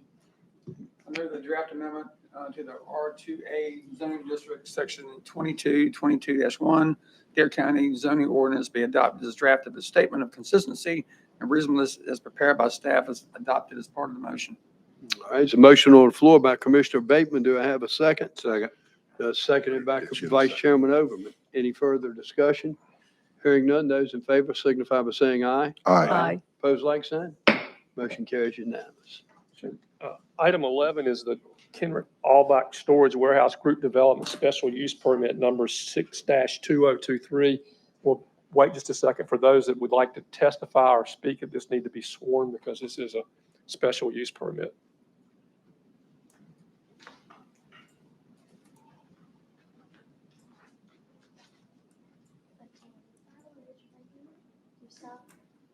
You solemnly swear or affirm that the testimony and evidence that you will present in this matter to be the truth, the whole truth, and nothing but the truth, so help you God. Thank you. As you know, this is a special use permit, and this is a little bit for the new commissioner. Special use permit is a quasi-judicial hearing where you all sit as the judge and the jury, if you will, and you're to make your decision on whether to issue the special use permit based upon the evidence that you hear today, not on anything else that you know or hear outside of it. If this meets the conditions of our ordinance, then you have no choice but to authorize it. On the other hand, you can add conditions that improve or for the public safety or for other reasons that are on there. And so you have to listen to the you got to do a little bit more formal proceeding. That's why the people had to be sworn. And we'll move forward with that and then bring it back to you all for a decision later. You do have the opportunity to ask anyone who speaks questions. And so if you have questions, you can ask when they complete their testimony. So everybody's now been sworn, and with that, I would turn it to Noah. Mr. Rick Albaugh has submitted a group special use permit for a group development for his property located at 40041 Brinkley Lane in Avon. Currently on the parcel, there's 2 buildings that function as mini storage facilities. These buildings have been in existence since 1985 prior to the zoning being implemented in Avon. Mr. Albaugh is seeking to add an additional building to the 2 that are currently on the property. Adding this additional building is what's triggering the group development review, since it's new construction and there's codes in place now that require such. He's proposing to install a 60-foot by 20-foot building on the parcel that will function as 6 individual mini storage units. There's a site plan included with the memo showing the proposed location of the building. The building's location meets the setback requirements of the zoning ordinance. There's also a draft special use permit included with the memo that implements conditions to how the property can function. And you've offered the file into evidence. Yes, sir. Okay. Any questions for Noah? Just want to acknowledge Steve Kovacs, the fire, his recommendation of a installation of a fire hydrant closer. Is that correct? Yes, sir. The fire hydrant would need to be installed somewhere along the intersection of Westerly Lane and Brinkley Lane, which is the road to access Thank Brinkley. you. Okay. That's under condition number 5. Any other questions? All right, Mr. Albaugh, do you have testimony to provide? Yes, I would like a few minutes to say something. Yes, sir. So, thank you for this opportunity to come before you. And I must start by saying I appreciate all you do for Dare County. And the planning board has been trying to accommodate my wishes to add 6 more unconditioned storage spaces. I get calls daily from people, homeowners that live elsewhere or locals. They need this. My storage spaces stay full, and it's not a big money maker. I mean, you only can charge so much for these spaces per month, and there's not a whole lot of space on that property. So that's why I'm just asking to add 6 more. I mean, but it stays 100% full, and I constantly get calls weekly basis, sometimes daily basis for open spaces. I'd started this process in August with the planning board, and I submitted the proposed survey and a detailed design plan showing proposed firewalls, and I've asked for requirements from the county or the fire marshal to help me get a handle on the cost. That kind of small project doesn't make sense to hire architects or build a melta building in the extremely salty environment of Hatteras Island.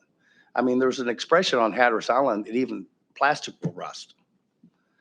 So that being said, I'd like to get specific answers to the fire code questions and the zoning code for months now. Some of my most important issues have been, I've been told I might have to repair or replace the road going into that resort. And it was built in the 70s and destroyed by garbage trucks, whether there have been dozens of roads around the county that have been repaved and don't meet the state requirements. Now, that being said, there's Westerly coming in past Brinkley has a way, and that road is totally destroyed. And I've done paid for my own personal repairs for all the neighbors back there and everything, just to patch up the road with gravel, because there's been no repairs since the road was originally built. And then Brinkley Lanes and the end of Westerly Lane breaks off at a 25-foot right of way. So I understand that doesn't even come close to meeting the state requirements. And then there are other fire code requirements that are needed for permitting that I have provided these plans from the beginning, but I can't get answers. I can't seem to get Steve to give me specific answers. That being on the road. And then whether these, whether this so-called group development will affect my ability to operate the existing 2 storage buildings and the yard as it has for the last 38 years and per existing DC zoning code. Required this used to be regulated beyond. What I'm being required to sign off on is I'm required to be signed off on rules and regulations that are, I feel like they're above and beyond the existing zoning code in this county. And require me to sign an agreement that changes wording and legal meanings for what was written in the zoning code. I mean, I have an issue with that. They require me to different rules than what was voted in by the commissioners of Dare County. Past or commissioners that have written these zoning codes. The paper you require me to sign, the memorandum requires restrictions, but the requirement of the fire zoning code has to meet what I'm what I am restricted to do on the property. One example, it doesn't allow me to put in a rental office on the property, but I have to abide by all the fire codes as if I'm building an office building and occupying it. I mean, I still have to abide by all those fire codes. Now, the fire hydrant, I don't have a problem with it, because it's just going to help the neighborhood. And there's, and we're only a couple 100 feet off from adjacent fire hydrants. But because of the new 2018 fire code, I'm required to be under 500 feet. So that's why it's requiring, and if you look over Avon, you can see office buildings where there's further fire hydrants than my little storage building is. And then just little definitions about, I have to abide by these rules about staging, and I was trying to define whether that meant deliveries, which I'm assuming that means deliveries. So I can't even, I'm a builder. I have to work with all the neighbors. I own this property, I operate it, and I have to work with all the neighbors. I don't want the neighbors to get mad at me, and I've done nothing but help the neighborhood. That building, when I bought it, was a rundown storage building. It was literally falling apart, and the road was totally busted up. And I repaired my buildings, got them up to shape, and I'm improving the neighborhood. And then, I don't even know whether I'm going to be required to patch in the roads or pave the roads, because it's been open-ended on my conditions. That being said, there's been 2 building permits for new homes being built right in that neighborhood down that street. I'm just like, number 9 on the thing about the staging, number 11, restrictions on the use that's not in the zoning code. And then I'm even required to, submit a rental agreement, to me, you shouldn't have to be approved by the county for your own private business property. To have agreements with your lease agreements. I shouldn't be, like I have apartments, I shouldn't have to require my tenants to say, have an approved lease agreement through the county. To me, that's like a little bit overreach by the county. Restrictions of access of myself and renters, but I was quoted, that's from the, they're not letting me to have my renters to get in there after 10 p.m. or to 6 p.m. But that's not in the zoning code, that's in the noise ordinance. And so long as you stay under a noise ordinance, I don't know why they're having to restrict my customers from getting in there, especially if they work hours, that's the only time they can get in there. Additional wording and restrictions, basically it's, additional wording and restrictions beyond conditions in the Dare County zoning code. And I'm not trying to create any controversy. I'm just concerned about the overreach of these conditions that I have to sign that's basically taken the use away of my property, the free use of my property away. And then providing too much cost and restrictions to where the whole thing doesn't make sense. It's taken so long to get this started, and the amount of income, it's going to take me, 50 to 100 years to pay off what I'm going to have to put in if I have to do some of this stuff that I'm required to do. And I appreciate your time. Thank you. Bobby? I got a couple questions. I'm looking at the proposed permit. You mentioned number 9. Is the right-of-way that is involved in number 9, is that a right-of-way that's used by someone other than you? Are there others that have access on that right-of-way? Oh, yeah. All right. Yeah. And so you're objecting that you can't stage your equipment in the right-of-way? No. That's not what I'm saying. I'm a builder. Okay. Well, I don't know if you have deliveries. A lot of times the delivery truck comes in and you've got to get a forklift, or they have sometimes a moffat on the back of the truck, and they might tie up the road. Now, we always try to leave a lane open. what would you like that condition to say? Well, why would that even be a condition? So that the right-of-way is not blocked for public safety reasons with your staged equipment? Yeah, isn't that probably in Dare County code? Well, if it is, already. then it's no harm being here, correct? I'm sorry? If it's already the law, then there's no harm with it being in this Well, condition. it's the change of the wording. It's from existing Dare County codes Then what would you like for it to say? to my conditions. When you change the wording as an attorney, would you you like that know to that say? it changes the whole meaning of stuff. I'm asking, what would you like number 9 to say? Well, I was just trying to get clarification whether he meant, deliveries. I mean, because Certainly, I have to have deliveries and sometimes the you'll trucks have can't get deliveries, in there. but what that means is you can't block the right of way. Uh, And you can't put your equipment and leave it on the right of way. If the guy puts it on the ground for an hour while you get the forklift to move it to your staging area, that's not an issue. It's the idea that you would staging means you leave it there during the construction Well, phase. that's really one of the smallest issues I have. Well, All I I'm gonna go wanted through was the other issues with you too. a clarification what he meant by staging. Well, I'm trying to figure out what issues are for the board, so I'm going to go through the 3 that you brought up. And so I guess my question then is, you agree that there should be no staging, as I've just defined it, of equipment on the right of way? If staging is, you're talking about deliveries, or that's what I'm trying to find out is What I'm talking about staging is that's where you store your pieces for your building supplies during the construction process. Why didn't you word it as such? Because that's what staging means. Staging doesn't mean delivery. Delivery means delivery.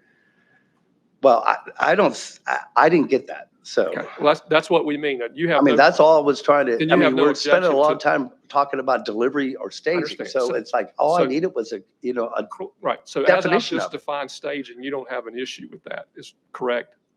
well, if that's the true meaning of it, Well, if that's the true meaning of staging, then you don't have an issue with that no, condition. I don't have a Okay. problem with deliveries either, because I try to accommodate all my neighbors. I've been building in Dare County for well over 25, going on 30 years. All right. And We then- have to accommodate everybody. Then let's look at number 11. Number 11 was the residential shall not be occupied for commercial or residential purposes. You understand and you agree that you can't use the storage facilities for residential and commercial purposes, correct?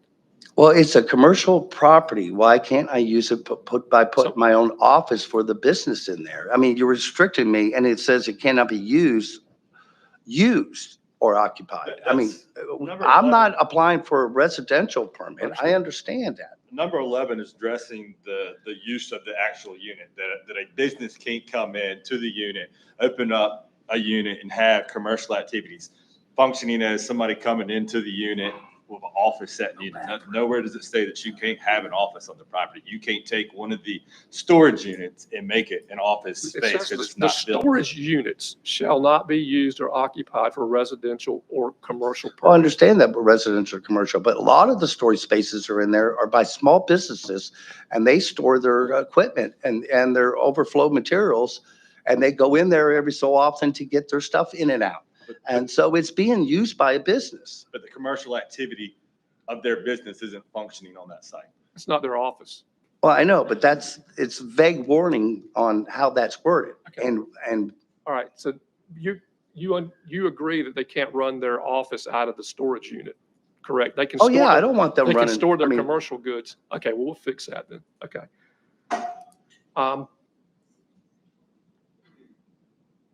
Number 12, the hours. You tell us, Noah, the hour restriction, why there's an hour restriction, why It's is there? been typical blanket language that's added to any of the storage units that we've approved over the last several years, addressing the time the tenants of the units can come there. This across the street, surrounded, specifically this property, there's residential properties. The planning board thought it necessary to have a time restriction so somebody's not outside, 11 o'clock or midnight in a storage unit. It was a protection of the residences around the property, and it's reflective of the noise ordinance. but that's not what it says in here. It says I just can't use it. So as you're reflecting on the noise ordinance, I mean, why do I have to sign these additional You don't have to sign agreements? anything. They're going to issue a permit, whether you don't necessarily have to sign it if you don't want to, but whatever permit they issue will be the permit that you have to work with. And so I'm trying to fetter through the issues, and try to make sure we I mean, have an to me, it's understanding. one thing keeping the noise down during those time periods because of the noise ordinance. I build houses, like I said, I've got people sometimes that want to work on Saturdays or Sundays because they want to make more money. And, you know, I tell everybody, it's like, you got to worry about the noise Do you have any ordinance. idea of what hours people use your current? No, it's all hours. I mean, far as I can tell. You don't I know- mean, you don't because have there's any- people that work at night and, But or you they don't know can if get to anybody's it in till there at later 1 at in the night. morning or 2 I'm in the sorry? morning. You don't know whether people are in there at midnight or 1 in the morning or 2 in the morning or anything like that. No, You don't know one way or the other. Right? no. Okay. Okay. What, you mentioned the fire code. The board cannot waive the fire code. Now, I get you and Steve don't agree on what that means, and you and I have had a conversation about that, but the conditions that you meet all the codes, the board can't waive those. You have to meet I those. know, I understand that. Okay. But it was also in here that I couldn't have an office in here. So if I wanted my own office in that, It doesn't I say mean, that. I can't, There's nowhere in this special use permit to say you cannot have an office. well, I mean, we can go back to the discussion we had about, you know, the other section. We're going to fix that, number 11, the commercial. Number 11, Find yeah. that more carefully. Okay. All right. You mentioned paving the roads. There's no condition in this special use permit that requires you to pave the road. Correct? Say that again? There's no condition in this special use permit, is there, that requires you to pave the No, road? Okay, no, so- it's in the cover letter because basically it comes down to, I'm supposed to abide by whatever Steve comes up with. Well, Steve, So his interpretation of the fire code. So here we go, where he has to make sure there's access to a and if 75,000 you and pound Steve fire truck. disagree with the fire code, then the insurance commission is the entity that will solve the dispute, if you will. Not the board. The board can't waive the fire code. If Steve says the fire code requires you to have a fire hydrant or do this or do that, then that's what the fire code requires. And they aren't telling you to do that or not do that. They're telling you to follow the fire code. If you and Steve have a misunderstanding or a disagreement about what that means, then you can always go to the insurance commission and we'll live by what they tell us. If their interpretation is different than Steve's, then we'll go by theirs. If it's the same as Steve, then we'll go by Steve. So there is an alternative to have that, but Yeah, well, and on the other hand, I've been told that those streets are all up to the owners to have to repair, or for me to get this permit. That was part of the presentation letter. well, again, that's not in this permit that's being issued, that's proposed before the board now. I mean, I'd have to reread it, you know, to show you exactly where it is, but it was on the letter from. Is it in the permit? No, the only thing that's referenced in the permit is all structures and improvements constructed after November 6, 2023 shall be constructed in compliance with requirements of Dare County Fire Marshal and North Carolina Fire Code. Well, there you go. So Well, that tells me I have to abide by whatever he says or fight. that's right. And so my kind of complaint about that is I don't think these roads have been addressed back there since. Well, I'll speak to the roads. There are 3 kinds of roads in North Carolina. There's a state road that's maintained by the state of North Carolina. There's a city road, which are maintained by the cities and towns, and they're private roads. There's no such thing as a county road. Counties don't have the right to keep and maintain roads. So if that road is in disrepair, then it's incumbent upon the private property owners who hold the right-of-way rights, if it's a private road, to keep and maintain their road. That's the same thing that happens in all the private roads in Dare County, including everything from something as large as, Collington Harbor to Dean Avenue, whatever they are, they're all in between, but counties don't keep and maintain roads, nowhere in North Carolina, and nor does Dare County. Well, I understand that, but don't you send recommendations to the state where these, No, it's not a state westerly road. coming in is. It's not a state road. The state's not going to maintain it either. It's a private road. So for whatever reason, when you bought that land and when the people that bought on the other side, you bought knowing that it was a private road, and therefore the maintenance requirements are incumbent upon you all. They're not the Okay, I taxpayer's understand that. responsibilities. Okay, I understand what you're saying about the county doesn't maintain Right, the so- roads, but I mean, there has been a lot of instances where they have maintained. No, there's not. There's been a lot of instances where the county Please has point maintained. to one, point to two. It has not. I had a conversation with somebody about it last week on different road. Well, I mean, I know of a case where it was a long time ago, but there was a Well- county commissioner that had a road paved. Yeah, that was years ago. Yeah. We all know. They haven't had any, put it this way, that hasn't happened in 16 years. Okay. Okay, all right. So those are the issues that we've addressed that are in there. We'll fix the language with the commercial to make it clear that we're not talking about a commercial enterprise can't store anything there. We're talking about they can't operate their commercial business from that thing. And you acknowledge that that wasn't appropriate either. So we can fix that one. But I'd still be able to operate an office in there if I chose to. If you have submitted a site plan showing an if your office. site plan designates an office and then the office meets the code requirements, then sure, you can, the commercial allows offices, but it doesn't allow you to operate an office in a storage facility.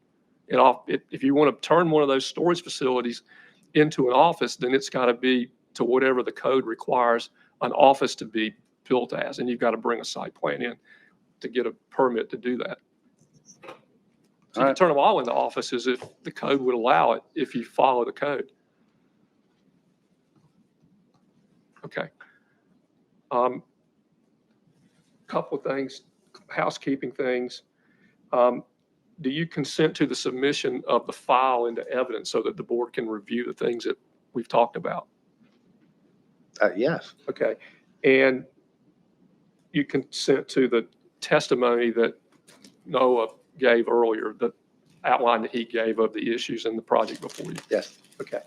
And with the change in the language, if we change that commercial language to make it clear that we're not talking about commercial storage, we're talking about commercial operation, do you then consent to the order or do you not consent to the order? Yes, I mean, I'm still weighing the options on whether this is even cost justifiable, this whole project, because of all these other requirements. So for our purposes, if we'll make that change, then you'll consent to the special use permit as presented. Yes. With that, I don't have any more questions, Mr. Chairman. Thank you, County Manager. Anyone else have any questions? Yeah, real quick. Go ahead. There was an awful lot going on here. I apologize. A lot of moving parts, but thank you, County Manager. What we're being asked to do is approve a special use permit with 15 attached conditions, one of which, number 11, shall be modified to clarify the commercial use as an office. Correct. Is there anything else that I have missed, or is that what we're looking at? That's what we're looking at. Okay, thank you. Yep. Might I say something to that? I mean, I just don't understand why you're spelling out all this when basically you have to say, you just got to follow the rules of the county Because that's existing already. Because there's there's two overlying things. One is there are codes and ordinances, and there's an enforcement mechanism that is one thing for those. However, the code has set this up as a special use permit and therefore requires a special use permit. And the difference is that if you violate the special use permit, your permit to use it for that purpose is revoked. And you don't have to go through the whole process of a code violation because you have violated the permit that allows you to use the property. Whether you agree or disagree, there are multiple types of development in the county that require special use permits. The purpose of those are that they allow the board, if they choose to add conditions that aren't spelled out in the ordinance to protect the public safety and welfare. The board has said, if we're going to allow this use in this location, then we want the ability to add conditions that aren't necessarily in the ordinance somewhere else. That's why you have a special use permit. Now, this board didn't do that. This ordinance was adopted whenever by a different board, but because it is in the special use permit category, then they must follow this process in order to issue you a permit to try to help you get your project done. Well, I could keep on arguing about some of these provisions in here, but I explained to Mr. Albaugh during the planning board review of the special use permit. that a number of these conditions, yes, they are written in the code. And he might be familiar with the code, but a special use permit goes with the land, not just the applicant. So if he were to sell the property, this special use permit would transfer and it would spell out things that the average layperson, if they were to purchase it, would not be aware of. So it's also a protection against, for somebody else purchasing the property, or if he were to rent the property to somebody else to function as this such. It lists all the rules and regulations. But other than your disagreement with the fire marshal, there's nothing in here that we disagree with you. We're going to fix the problem that you had. So I got one question, Noah. So the time limit on the operation of being able to go 6 to 10 o'clock, that's in any storage unit in all Dare County? Any of the ones that I've been a part of reviewing since my tenure in the county, there's typically been a time frame of the occupant or of a renter being able to go to the storage unit that's reflective of the noise ordinance. Okay. Yeah, I've got a storage unit myself and it has that time restriction on it. The ones in Kitty Hawk do too. Yeah. All right, any other questions of the applicant? And what's the pleasure of the board?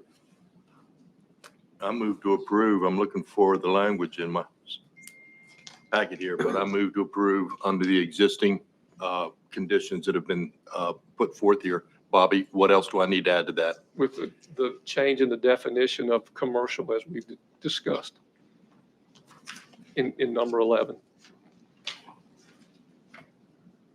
Okay, I'm good with that. That's my motion. All right. I second it. Okay, there's a motion on the floor by Commissioner Couch. It's been seconded by Commissioner Bass Knight. Any further questions? Hearing none, those in favor signify by saying aye. Aye. Opposed, like sign. Motion carries unanimous. Thank you. Thank you. And have a Merry Christmas. Merry Christmas. Jim, that brings us to item 12 on the agenda. This is the Dare County draft of the 2022 Land Use Plan Final Review. One question that came to me, Noah, before you present, is there a deadline for when this has to be done? For it to be adopted? Once a clock starts for us, if you agree today to schedule the hearing in January, because there's certain requirements that we have to abide by with the CRC notifications. Things have to be sent to the district planner. Okay. Fine.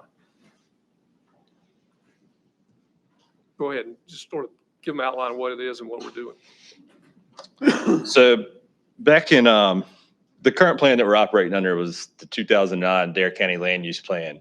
It was adopted by the commissioners in 2010, certified by the state in 2010. Every so often, 5 to 10 years, the counties are required to update their land use plan to reflect growth in their community and ensure compliance with the regulations set forth by the Coastal Resources Commission. So in 2018, the Dare County Planning Department and the Planning Board started working to update this land use plan. Part of that update requires public participation. Through the spring of 2018, we had workshops, 3 different locations where the community could come out and weigh in on things, in the community and voice their opinion. And then those items were then reviewed and presented to the planning board by planning staff.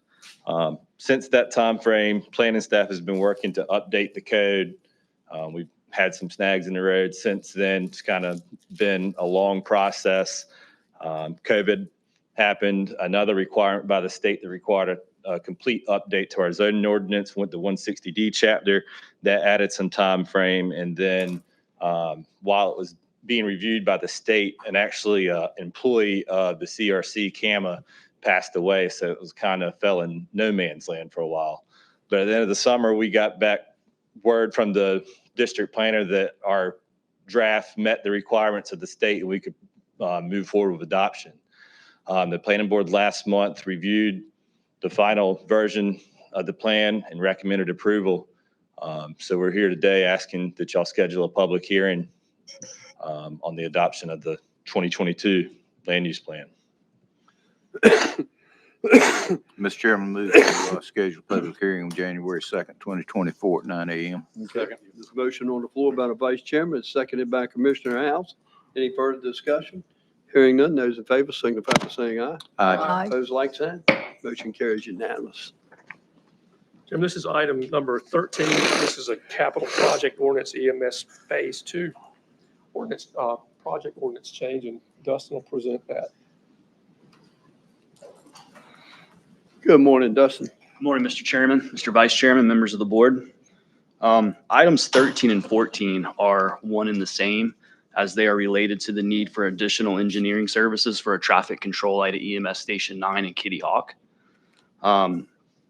Item 13 is the capital project ordinance that the Finance Department has put together, showing that the debt proceeds from the S-2024A limited obligation bonds for Phase 2 will be increased by $49,000, as well as the architectural service Phase 2 will be increased by $49,000. That $49,000 is reflective of the additional cost for the engineering services that are needed to create and design that traffic control light. Item 14 is the actual proposal from the architectural firm, showing a line item list of the costs that equate to $49,000. So in item 13, you're going to change the project ordinance budget, and in item 14, you're going to approve the contract to do what we just changed the budget to pay for. Can one motion accommodate both items? Yeah, do you need a separate motion? You can put them both in the same motion. You can put Based on 13 what and I've heard, 14. it's the same thing. Yeah. Flip side of the same. Right. Yes, sir. Yeah, I moved to put both of them in the same motion and make the motion to approve. Okay, motion on the floor by Commissioner House. Is there a second? Second, Cal. Seconded by Commissioner Couch. Any further discussion? Hearing none, those in favor signify by saying aye. Aye. Aye. Opposed, like sign. Motion carries unanimous. Thank you, Thank you all Dustin. very much. Yes, sir. Thank you.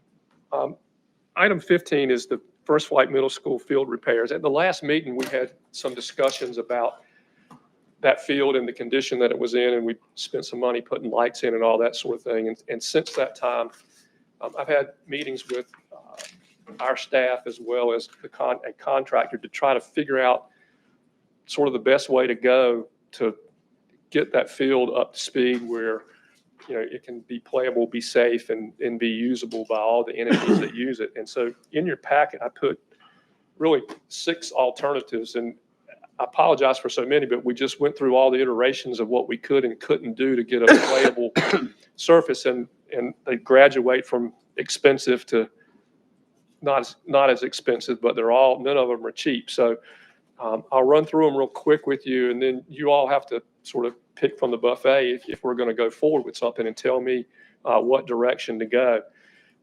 To do a brand new field, to go out there and make that a field, like if you were starting from scratch, you'd go out there, you would kill everything out there, you would put several inches of fill on it, you'd smooth it out, you'd put all the subsoils you need. 10 acres. This is a 10-acre. 10-acre I was property. trying to get a scope Yeah. for how big. Okay, thank you. And then you'd come back and you would sod it with Bermuda. That's what you would do if you were going to go build a brand new field somewhere. And that cost, as you can see, is $810,000. So as we start going down the scale to do less than that, then the next alternative is you go in and you power rake the existing fields and level the sand that's there, and then you come back with a light topsoil or light soil and kind of fill in the gaps. So it's a minimum amount of fill, and then you sod the whole 10-acre tract as well, and that's, you know, a $300,000 saving. That's $538,000 to do that. What is the 300? Honestly, Bobby, I read these and I wasn't completely clear on the differences The between. labor and the cost for the fill. So fill the entire would be 10 acres. This would be 2 power rake and then level And just top dress essentially what's there. to level Put out. sod over it. And then put sod over top. And so the cost is the cost of the fill and the labor to spread the fill between the 2 projects over the whole 10 acres. Okay. Okay. Yeah. Number 3 is a sod and sprig approach, where you go in and you power rake the whole thing. You do the minimal fill again, but instead of sodding all 10 acres, you go in and sod roughly the 5 acres that would compose the 3 playing surfaces. That's what where I the was fields also were. trying to figure out when I Right. read these. And then you would go in and you would sprig the remaining area.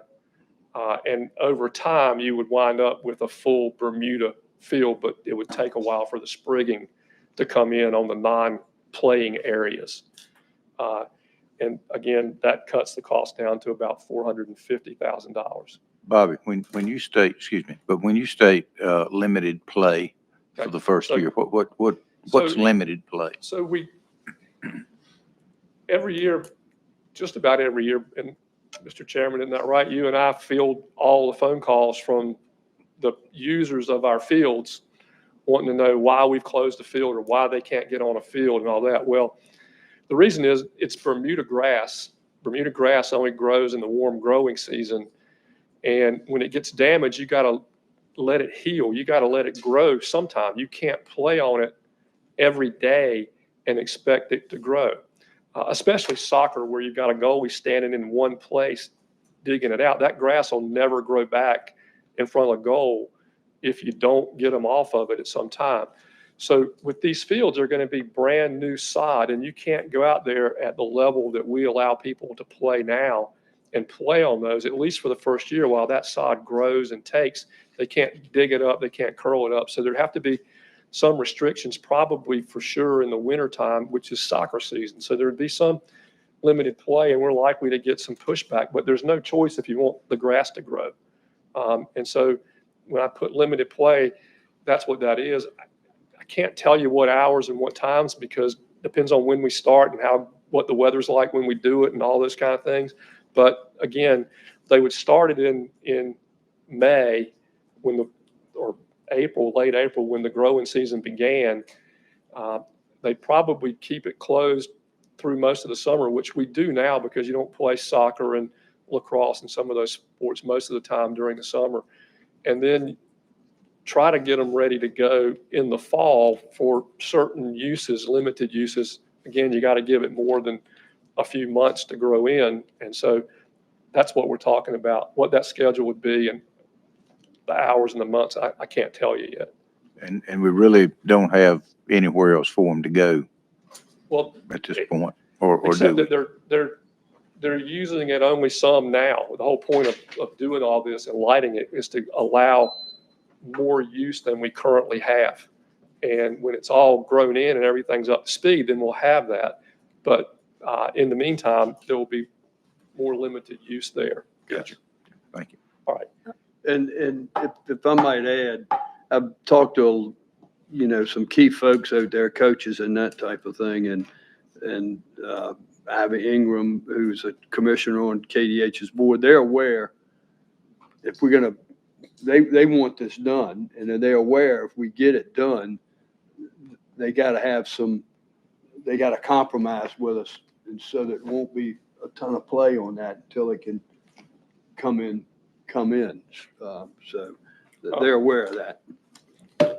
The fourth option is to take the playing area, which is again about 5 acres, and sod it. You break it, top dress it, and just sod. You would have a sod soccer field, just the size of the soccer field. And that all the areas around it would be whatever's growing there now would continue to grow, the weeds, the whatever, and we fertilize it and make it green, but it wouldn't be turf. It would be whatever it is. And again, that reduces the cost down to about $333,000. The fifth option is to take the whole 10 acres and power rake it, top dress it, and then sprig the whole thing. Just sprig it with Bermuda grass and let it grow in. And that would take a year. That would mean that field would be closed 100% for a year, but you would wind up with the whole 10 acres being the Bermuda grass, much as you would if you had a sodded field like in number 1, only it would take much longer to get that grass grown in and filled in and growing to where it should be. And then the last thing we just put in there is the status quo. If you just went in there and top dress the whole field to make it level, to get rid of the potholes that the chairman and I were talking about at the last meeting and get it smooth where it was safe, but let the current grass grow and fertilize it and all that, again, you're going to have it down for a year while you let all that grow back in from the top dressing.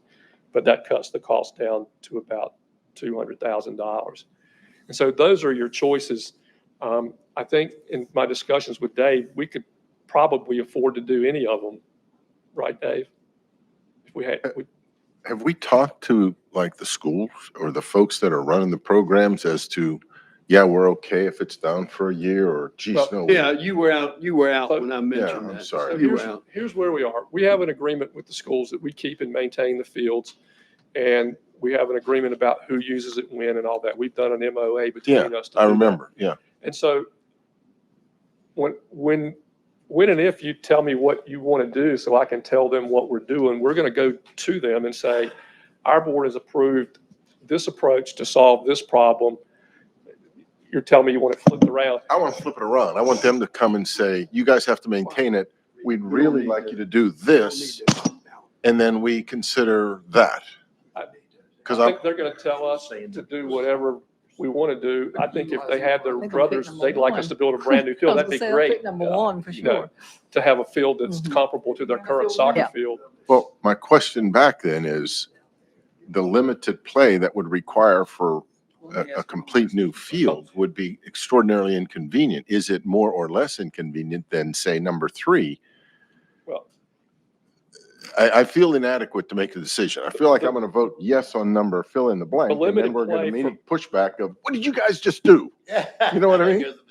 But let me just state this. I've been out there numerous times. The fields are the key. You know, we got $800,000 invested in lights, and they can't play on the field. We need to take care of the fields. The adjacent areas surrounding that, it's been mentioned, well, maybe we can build other fields. That's going to be hard to do because of the size.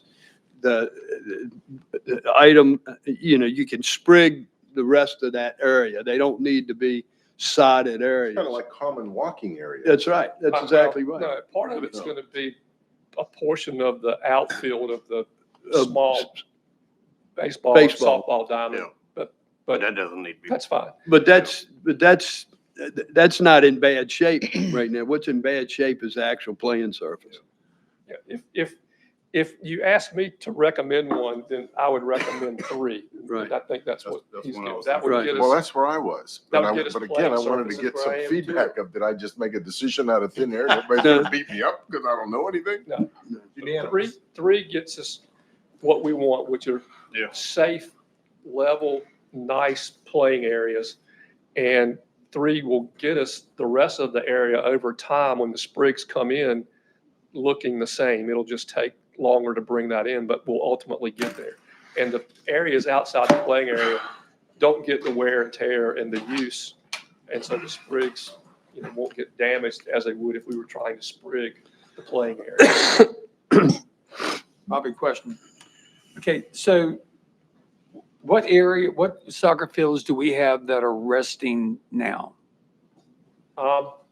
Resting now. I don't know if any are resting today or not. I don't know the answer to that. I know that in the winter time, and I don't know what date that date is, the fields at Nags Head will be closed. Behind Kelly's. Behind Satterfield. The old Kelly's. Satterfield, yeah. That'll be closed to allow them to grow back in, and we try to do that in the times that they're not played on. But nothing's going to happen to them until, I mean, they kind of stop growing now. Nothing grows from now till April when it gets warm again. Right. And so anything that's done now, any damage that's done to the fields now can't repair until it gets warm again. And so there'll be a point where they get closed. I don't know what the exact date is. And do we have a contract with someone to do We do. maintenance on is it still Albemarle? It is. Okay. And they would do this, and I didn't add that. When we add these fields to that maintenance contract for the cost of the fertilizer, seed, all the things they have to do in their labor, in our next budget, that's about a $39,000 a year cost for all those things. It'll take it out of our budget, but put it in theirs. So that would maintain the sod, that But 39. maintain the whole field. They can keep it maintained, because if we do number 3, then we're going to be fertilizing the sprigging and trying to make that grow in to look like the sod. It's just going to take a year or two to get it there. Pretty Okay, generous. so back to the same thing again. So if they're doing the maintenance on it, and these soccer moms been calling you, me, and Bob, and Danny, and everybody else all along because they got holes in the field, is Albaugh not doing the maintenance they should have? No, there's nothing they can do.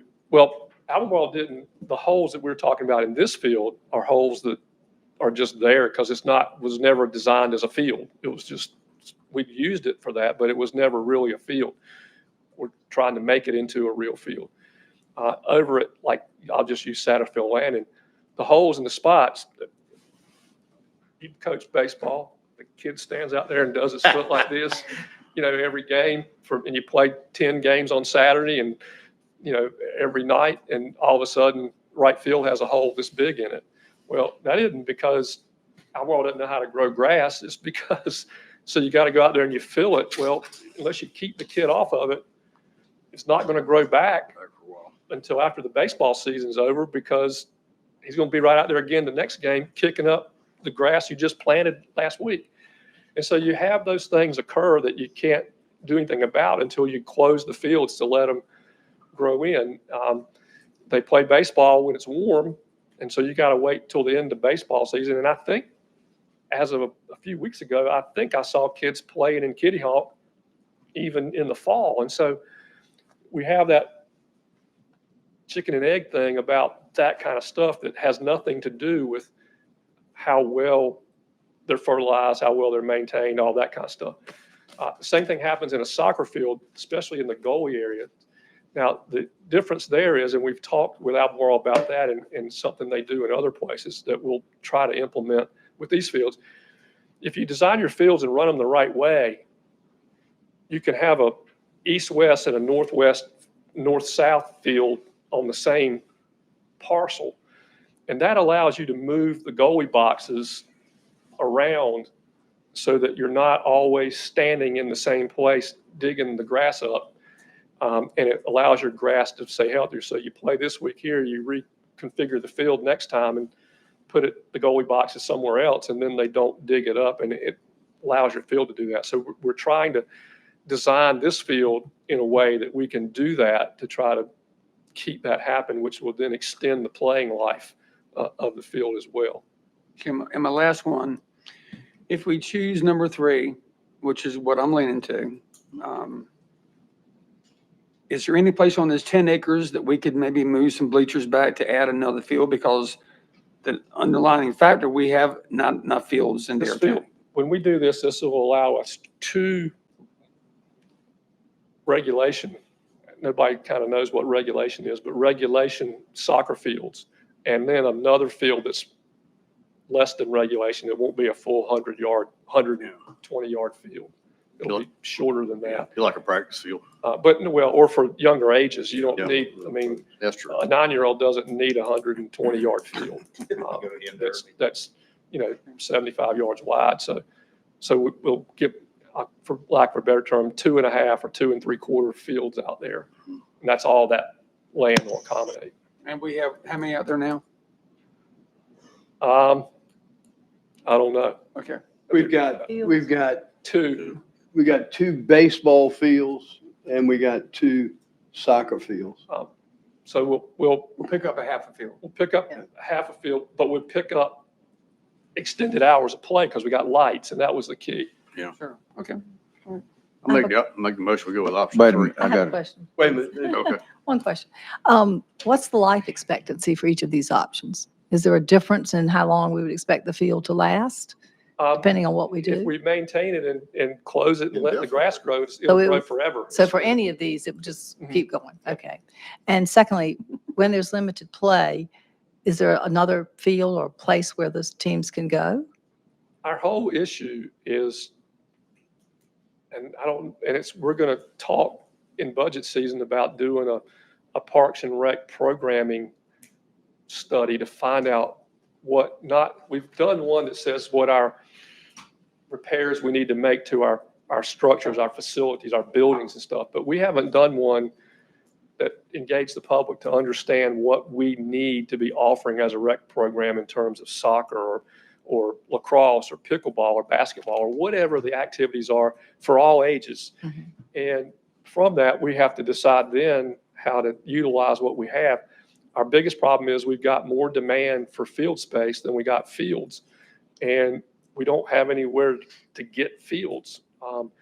And so we have a problem trying to accommodate that. This was an opportunity to do that. We will have spent, if we do option 3, we will have spent almost $1.5 million out there trying to accommodate that issue.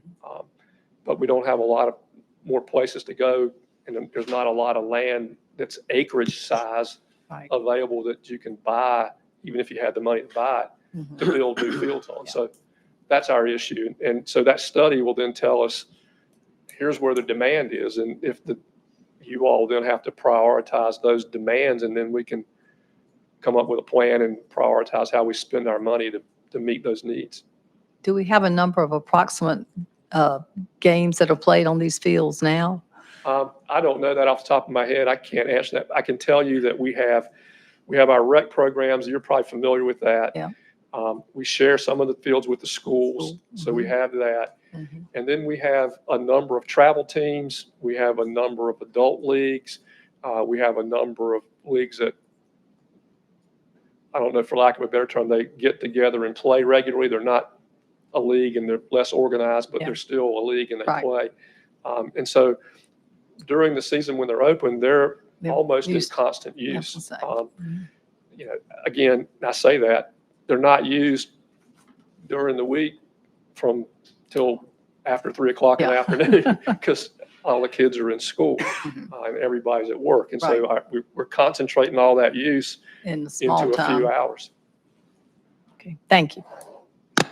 Bobby, I have a question for you, please. And this is a grass question, and even though I went to North Carolina State, I'm neither an agronomist or a farmer, so. Well, that was a prerequisite. Yeah. Oh, yeah, that's sort of a preamble to the question.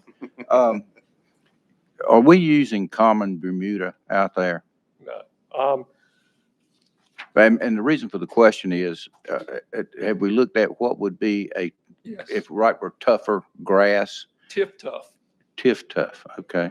Or we can substitute 419 Bermuda if desired, but Tiff tough is what they recommended. Okay.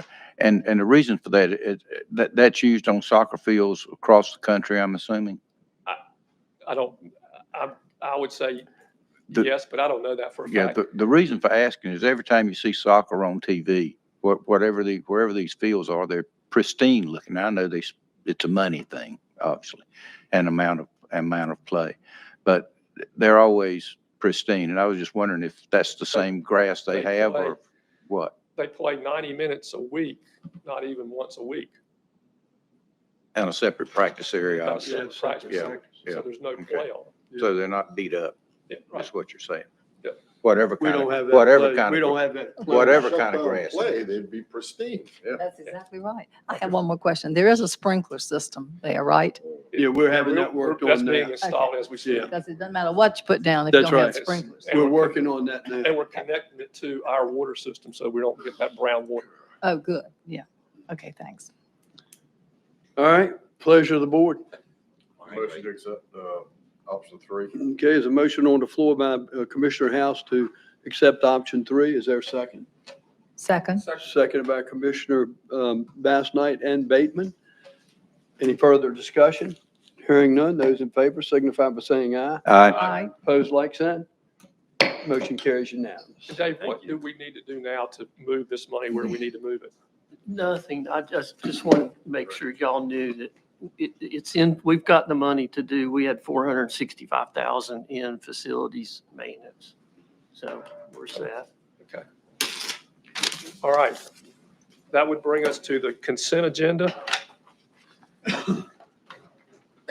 Motion to approve the consent agenda. Okay, there's a motion on the floor by Commissioner House to approve the consent agenda as presented. Seconded by Commissioner Bateman. Any further discussion? Hearing none, those in favor signify by saying aye. Aye. Opposed, like sign. Motion carries unanimous. And then next are your board appointments. First, you have the Stumpy Point Community Center Board. The board recommends Dabney Shelton be appointed to fill this vacancy. Move to approve, Ms. Sheldon. Okay, there's a motion on the floor by Commissioner Couch. Is there a second? Second. Second by the Vice Chair and Commissioner House. Any further discussion? Hearing none, those in favor signify by saying aye. Aye. Aye. Opposed, like sign. Motion carries unanimous. Next is the Juvenile Crime Prevention Council. The council recommends Spencer Gregory be appointed to fill the unexpired term of Tim White and recommends that Martin Dalton be appointed to fill the at-large seat. Motion to approve both. There's a motion on the floor by Commissioner House. Is there a second? Second. Seconded by the Vice Chairman. Any further discussion? Hearing none, those in favor signify by saying aye. Aye. Opposed, like sign. Motion carries unanimous. Next is the Transportation Advisory Board. The board recommends that George Carver be reappointed. So moved. There's a motion on the floor by Commissioner Second. Couch, been seconded by Commissioner Bateman. Any further discussion? Hearing none, those in favor signify by saying aye. Aye. Aye. Opposed, like sign. Motion carries unanimous. Next is the Special Motor Vehicle Valuation Review Board. The board recommends that Danny Couch, Doc Sawyer, and David Light be reappointed. Move to reappoint. There's a motion on the floor by the Vice Chairman. Is there a second? Second. Seconded by Commissioner House. Any further discussion? Hearing none, those in favor signify by saying aye. Aye. Opposed, like sign. Motion carries unanimous. Next is the Board of Equalization and Review. The board recommends Nelson Skip Jones, Jonathan Waddell, Jeffrey Scott, Terry Gore, and Charles Evans all be reappointed. Motion to reappoint all. Second. Okay, there's a motion on the floor by Commissioner House, been seconded by Commissioner Bateman. Further discussion? Hearing none, those in favor signify by saying aye. Aye. Opposed, like sign. Motion carries unanimous.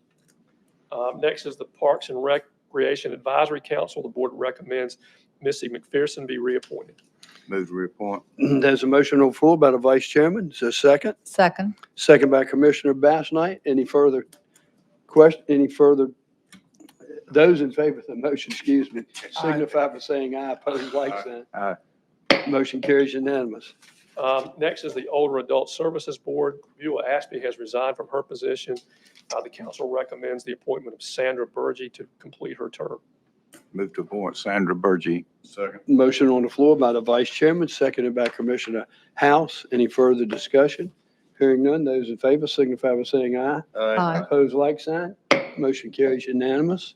Next is the Tourism Board. There are multiple appointments, so I'll go through these one at a time. The first one is the Dare County Restaurant Association. Mark Ballock's term has expired, and the membership of the County Restaurant Association recommends his reappointment. Motion to reappoint. Motion on the floor by Commissioner Bateman. Is there a second? Second. Seconded by Commissioner House. Any further discussion? Hearing none, those in favor signify by saying aye. Aye. Opposed, like sign. Motion carries unanimous. Next is the Outer Banks Association of Realtors. Gary Berriman's term has expired, and he's eligible for reappointment. The Association of Realtors elected John Head to serve as their representative. Pleasure of the board. Move to appoint John Head. Motion on the floor by Commissioner Ross. Is there a second? Second. Seconded by Commissioner House. Any further discussion? Hearing none, those in favor signify by saying aye. Aye. Aye. Opposed, like sign. Motion carries unanimous. Next is the Town of Kitty Hawk. David Hines' term has expired, and he's eligible for reappointment. The Town of Kitty Hawk has designated the following nominees in order of preference for the town's representative: Councilman David Hines, Mayor Craig Garris, and Councilwoman Charlotte Walker. David Hines. Move to reappoint. Motion on the floor by Commissioner Bateman, seconded by the Vice Chairman. Any further discussion? Hearing none, those in favor signify by saying aye. Aye. Opposed, like sign. Motion carries unanimous. The Town of Kill Elbow Hills, Ivory Ingram's term has expired, but she's not eligible for reappointment. And the town's requested we wait till January for that reappointment. The Town of Nags Head, Michael Sears' term has expired, and he is eligible for reappointment. The Town of Nags Head Commissioners have recommended his reappointment. Move to reappoint. There's a motion on the floor by Commissioner House. Is there a second? Second. Seconded by the Vice Chairman. Any further discussion? Hearing none, those in favor signify by saying aye. Aye. Opposed, like sign. Motion carries unanimous. For Dare County, Urban Bateman's term has expired. He is not eligible for reappointment. Vice Chairman Overman has expressed his interest in filling that seat. Move to appoint. Motion on the floor by Commissioner Bateman, seconded by Commissioner Couch. Any further discussion? Hearing none, those in favor signify by saying aye. Aye. Motion carries unanimous. And then the member at large, Tim Caffrey's term has expired. He is not eligible for reappointment. We have applications from Reed Corbett, Randall Fivish, Tess Judge, Cindy Perry, Earl Sharon Jr., Olivia Spencer, and Eddie Twine. Motion to test judge. Okay, there's a motion on the floor to appoint test judge. Is there a Second. Seconded by Commissioner Bass Knight and House. Any further discussion? Hearing none, those in favor signify by saying aye. Aye. Opposed, like sign. Motion carries unanimous. And then for your upcoming board and committee appointments, in January, you have the Nursing Home Community Advisory Council with one term expiring. In February, you have the Planning Board with 2 terms expiring. And in March, you have the Older Adult Services Advisory Council with 1 term expiring. And that would be your agenda, Mr. Chairman. Thank you, County Manager. This brings us to item 18. Do you have anything for us? Yes, sir. I have several things for you, more than a couple. First is, Can we handle these briefly? I'll make them as briefly as I can do it. Okay. We're speaking to an attorney. I just want to preface. Define brief. We'll clarify that. All right. The first is, we've had lots and lots of discussions about pickleball, both at the board meetings, in our workshops, in our budget meetings. You all have gotten emails. I've gotten emails. We've gotten phone calls. We've talked to people. And we've been working hard to try to find a solution to that, and we're not having much success. I've been working with the YMCA for a while to try to figure out if we could do something over there on their site. And it's been difficult, not because of them. There's no issue with the YMCA. They've got their property, they've got what they want to do and all that. But what it's come down to is, sort of their long-term look at their property. As we talk through this, what they're telling me is that they would let us go and build some pickleball courts there, but they'd only give us a 5-year commitment to have them there. So we would spend $500,000 or more to build pickleball courts. And then at the end of 5 years, they would have the right to tell us, I think we can use the property better for something else and move us out. And there's nothing wrong with that. I mean, it's their property and I get that. But for us, the question is that a good investment for us? If we were to choose to do that, then there would be no reimbursement for us. If when they told us to leave, we're just out that $500,000 and we're done. They would charge people to use them to cover their costs. They would also allow their members to use them at no cost. They would do the scheduling and all that. But if their costs came in, if what they charged didn't cover their costs, then they'd be looking for us to cover some of those costs. And so with all of those things and that short of a term of investment, it didn't seem like a wise use of our money. And before I said no, I wanted to be sure I was speaking for all of you all and bring it to you, let you know where we are, and then get guidance from you. Any comments from the board? Yes. I can't agree to that. Vice Chair, where does that leave us with pickleball? So that leaves us with a site. So let me take you through a little bit of history.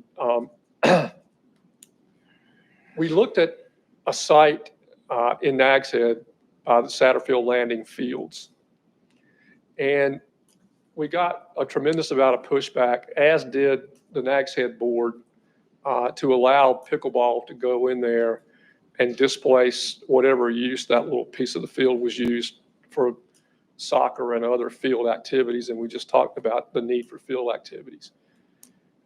So from that, we went and we looked at the YMCA property, and it's taken a number of months. And again, the YMCA has been great. This is not a negative to the YMCA, but it just doesn't work there. And so as we were going through those discussions, I began trying to figure out, okay, if this isn't going to work, where can we go? Well, I went to places that we had land and floated them back to the pickleball community. The problem is the pickleball community's mostly on the beach and the land's mostly on Roanoke Island, and the feedback I got is if we built pickleball courts at COA, that they wouldn't get used. If we built pickleball courts at Walker Park, they wouldn't get used. If we built pickleball courts. Yeah, I live in Hatters. It's a little drive. So That's absurd. So the areas that we have sites, it sounds like aren't viable for us, wouldn't make sense for us to go there if the pickleball community isn't going to support and use that. Why do we invest our money there? And so when you look at the beach, the question becomes, what sites do we have on the beach? And the answer is virtually none. In Kitty Hawk out at the dog park, it's possible that we could put something out there, but we would have to displace some other use. There's a community garden out there that you'd have to displace. I'm sure you'd hear back from the people that use the community garden. And so part of this recreation plan that I've spoke about earlier is to start addressing all of those kinds of needs so that you all have enough data to prioritize, and we're not squeezing the balloon every time we think we fix one problem, we create another problem. If we got a plan that we can rely on that says this is what the community wants, then you have something to make decisions on, and you have some way to explain why we chose this use over that use as we go through and try to figure out what to do with the land that we do have. This piece of property on Bowsertown, as I recall, was going to be put to some use that doesn't appear to have any use, but could be a pickleball court facility. Ball would end up in the water all the time. Except it's on Roanoke Island. And if people don't- No, it is not. It's on Roanoke Island, but not in Manhattan. But pickleball people over on the beach won't go to Manny and play pickleball. Let me ask you something. How about that piece of property that's over by the Frisbee dog golf? KDH. in KDH. There's like 2 acres of land over there that the county owns. We own 2 acres of land there? According to Terry Gray called me up and said that they would like to do a partnership between Dare County for. Well, I've had conversations with the manager about just that issue, and they are amenable to having those discussions. I'm glad to hear that you heard from Terry Gray, because I am too. I went out there last week and looked at that area, and there's room out there, obviously. so there's an opportunity to do something together with them. Yes. Now keep in mind, Southern Shore Civic Association just built 2 pickleball courts. Correct. And at Duck Woods, they just built 2 or 4, I don't know, at least 4. At Duck Woods. So there is some, but again, you got to be a member to play. I guess you got to be a member to play at Duck Woods. I don't know. Absolutely. Yeah, Duck Woods, yeah. I don't know. And you probably have to be a member of the Civic Association to play at Southern Shore. This is the public park. You sure? I don't think you have to be a member of it. I don't know. I don't. Civic Association. But yeah. Well, you might have to park Well, there. but it's only, I mean, it's cheap to join it. So anyway, so yeah, there are other opportunities, but again, that's something that we'll move forward with, Commissioner. How many courts could we put it at KDH? 2 acres. Depends on how much you want to spend. I'll tell you this. What we had planned with that $500,000 was to build 4. We had heard from the pickleball community, you could probably get more than 4 in there for that amount of money, but that was our best guess, and we hadn't gone out and got any bids or anything. But what we also hear is really you need 8 to make a pickleball facility, if you will, to do the things the way they do it. And I'm not a pickleball person, so I don't know all the details. They're telling me that you need 8. 8 works best for the rotations and the tournaments and the things that they do. And so, you know, you'd have to look at whether that, if you had 2 acres, you could certainly accommodate it. A tennis court will handle 2 pickleball courts. Oh, wow. So you're not talking about a huge amount of land to put in, you know, 4 or 8 pickleball courts. Your cost is going to be in your lighting and, you know, your preparation and all that stuff. Does that mean is that 2 acres finite there, or with the fact that they want to work with us, would that add any acreage, or do we know? I don't know. I haven't had, we're at the, are you interested? Yeah, we'd be interested stage. We haven't really sat down and had a conversation about what that would mean. Gotcha. You know, the other thing I'd like to just make sure that having that, is that going to address the issues that we're having with the conflicts at the Kildare Hills Center? Because evidently, the pickleball people can't play very well with the gymnastic people and the basketball people and. Well, the issue you have there is it's indoors. And so we're talking about building, I guess we're talking about building outdoor courts on that acres. I mean, if we build indoor courts, yeah, it would definitely solve all the problems. But if we build outdoor courts, then you're talking about weather and all those issues, whereas you don't have those issues in the gyms when you have the conflict you're talking about. So I don't know that it would address that, but it would certainly give more opportunities to play pickleball. So maybe we find an area there that we could put 8 pickleball courts. If we can maybe look at a long-range plan when we do our capital improvements to maybe put some kind of structure over the top of it and make it a. I think you're right. We could do that. And the question then comes back to when you're doing your programmatic study, it's going to tell you what the community wants. And that's going to tell you where you put the money, because you're talking about multiple millions of dollars to do what you just described, to build a building. And I mean, cost you $1 million to build the courts, and then what, another $1 million to build the building. And so you got a couple $1 million in it. Is that the best place to put your couple $1 million? It may be, but that study may tell you otherwise. All right. So with that, then I'm going to tell them, I don't think that's something that we can move forward with on those terms at the YMCA. Next thing I have, we still have in place our COVID leave policy where we gave everybody leave that didn't count against their vacation or sick leave for COVID. It's time to eliminate that. And I need you all, if you agree, someone to make a motion to eliminate the I would COVID make that leave. motion that we agree to move on from the existing COVID policy to. Second.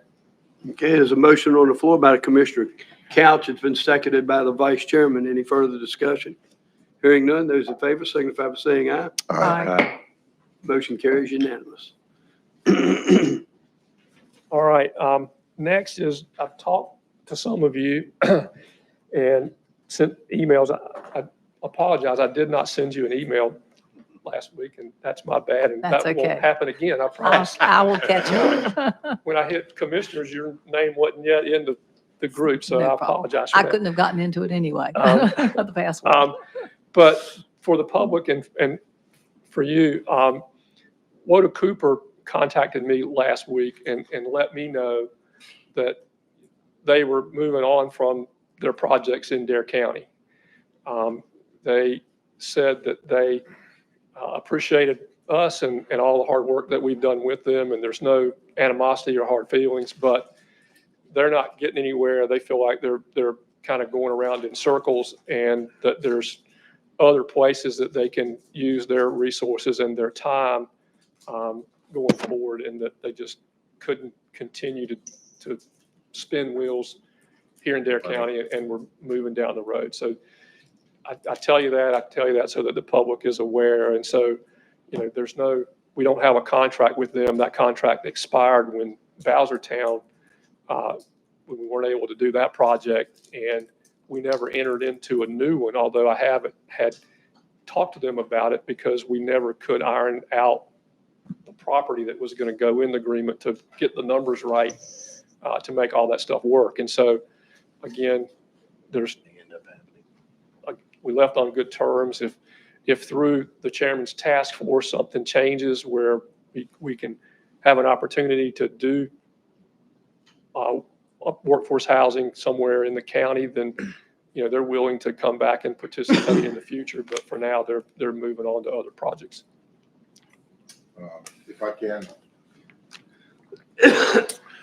I initially met the Woda Cooper people 2.5 years ago when I was in Columbus visiting family, and I have since established somewhat of a relationship with David Cooper. I plan to be in Ohio over Christmas, and David Cooper and I have agreed we will meet for lunch one day and just have sort of a one-on-one debrief of activities, what's gone on, how things have unfolded and transpired, and I will report back to you all at the conclusion of that. Thank them for their professionalism. They're good people to deal with. I think we had a first-class outfit. We did, Danny. We did. I felt that way from the very first meeting I spent several hours in their corporate offices. I met their entire senior management team. I gave them my full attention and examination and came away feeling very strong about their capabilities, their commitment, and their ability to help Dare County. However, Dare County's had another idea. So looking at Mary Helen. Make sure you captured that, Mary Helen. Thanks, folks.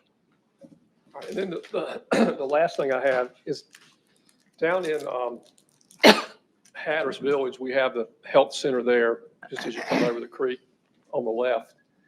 And in the back of that property, there's an old helicopter pad. And the pad is no longer used. And even if we rebuilt it and fixed it and did everything, they still wouldn't use it because it's just not a good location for them. And the health center is not a primary care place anymore where you would land a helicopter to do that. And they don't need it just to pick up someone who might be in distress. So the question is, it's beginning to erode from the creek side underneath one end of that helipad. And to solve some of that, we need to remove the helipad, or we need to bulkhead the property or do something on that. We're recommending you give us the authority to remove the helipad off of that property and regrade it and fix it and clean that up.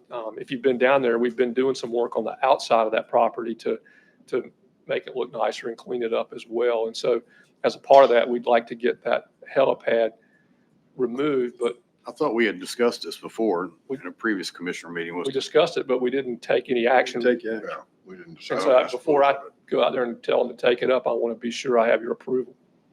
What would could we recycle the riprap? Was there any, there's beneficial use to all that concrete?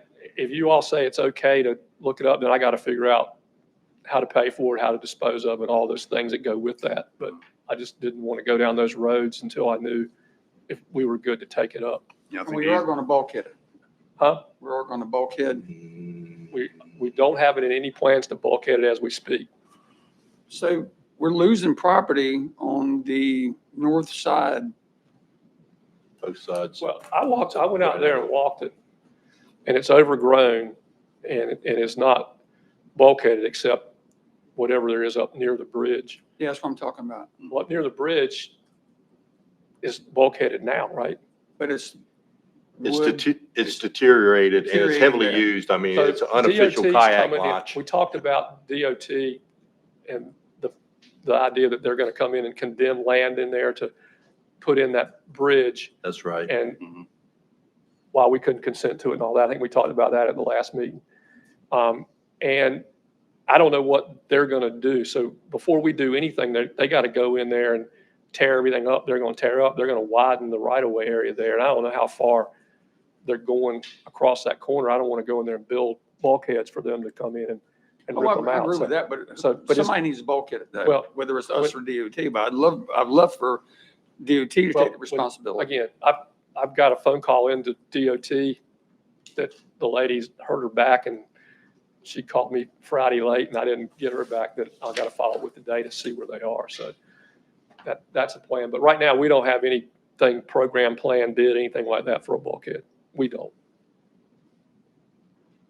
I know when we had that previous conversation on it, was the FAA notified that it was no longer a helipad? I don't know the answer to that. I can find out, but I don't know Because the answer. before you tear it up, that needs to make the designation or else you get a big fine. I'll make sure we do whatever we're supposed to do. You need a motion? I do. Okay. So move. Okay, it's a motion. Second. Yeah. It's a motion on the floor by the vice chairman. It's been seconded by Commissioner Bateman. Any further discussion? Hearing none, those in favor signify by saying aye. Aye. Opposed, like sign. Motion carries unanimous. The DOT does need to bulkhead it. Commissioner House, Jenny may well have notified the FAA that it's They out might- of service because we haven't used it in a long time, Yeah. but I'll find out. Bobby, would it be, talking about bulkhead, would it be possible, and I know it's not huge, but that, the concrete that's there for the helipad, could that be Maybe. broken up and used for the For the bulkhead? That would make sense, Yeah, it would. but that doesn't. The answer is I don't, permitting wise, I don't know the answer. I Yeah. would guess Well, probably you Kama- can do a riprap bulkhead. Do a I would think riprap. you might Cameron's could. probably gonna tell you it's got, But it don't meet the spec. now I'm at a place where I can, if we're going to take, now that I know we can take it up, I'll figure all that out and let you know. Thank you for that. That's all I have, Mr. Chairman. Thank you, County Manager. Public Information Officer, Ms. Hester, do you have anything for us this morning? Just one item, Captain George's in Kilduffin Hills has been reserved for the State of the County breakfast meeting. So our date is January 23rd, Tuesday morning, starting at 8, registration at 8, and then the presentation at 9, breakfast around 8:15. So we're looking forward to that. And I'll be meeting with each of you all pretty soon to kind of talk about, we're taking a different approach. Do you want to speak about that or? No, you can do it. Okay. You can do it. It's, Yeah, each of the board members is being asked to take a part and cover some of the topics. So in the past, it's been the chairman's presentation, but he decided this year we were going to take a different approach. Right. So, and registration, we always sell out pretty quickly. At just over 200 people is max capacity. We actually looked at a couple of other spaces, but in all honesty, 200 is about the max of any place here. So we're sticking with Captain George's, and there will be a release that goes out this week with registration details so people can begin to register for that. And the price remains $10 per person. So, and your seats, I'm hoping all of you are able to attend, and of course your reservations are made. You don't have to register. To add on to that, the theme this year is going to be teamwork.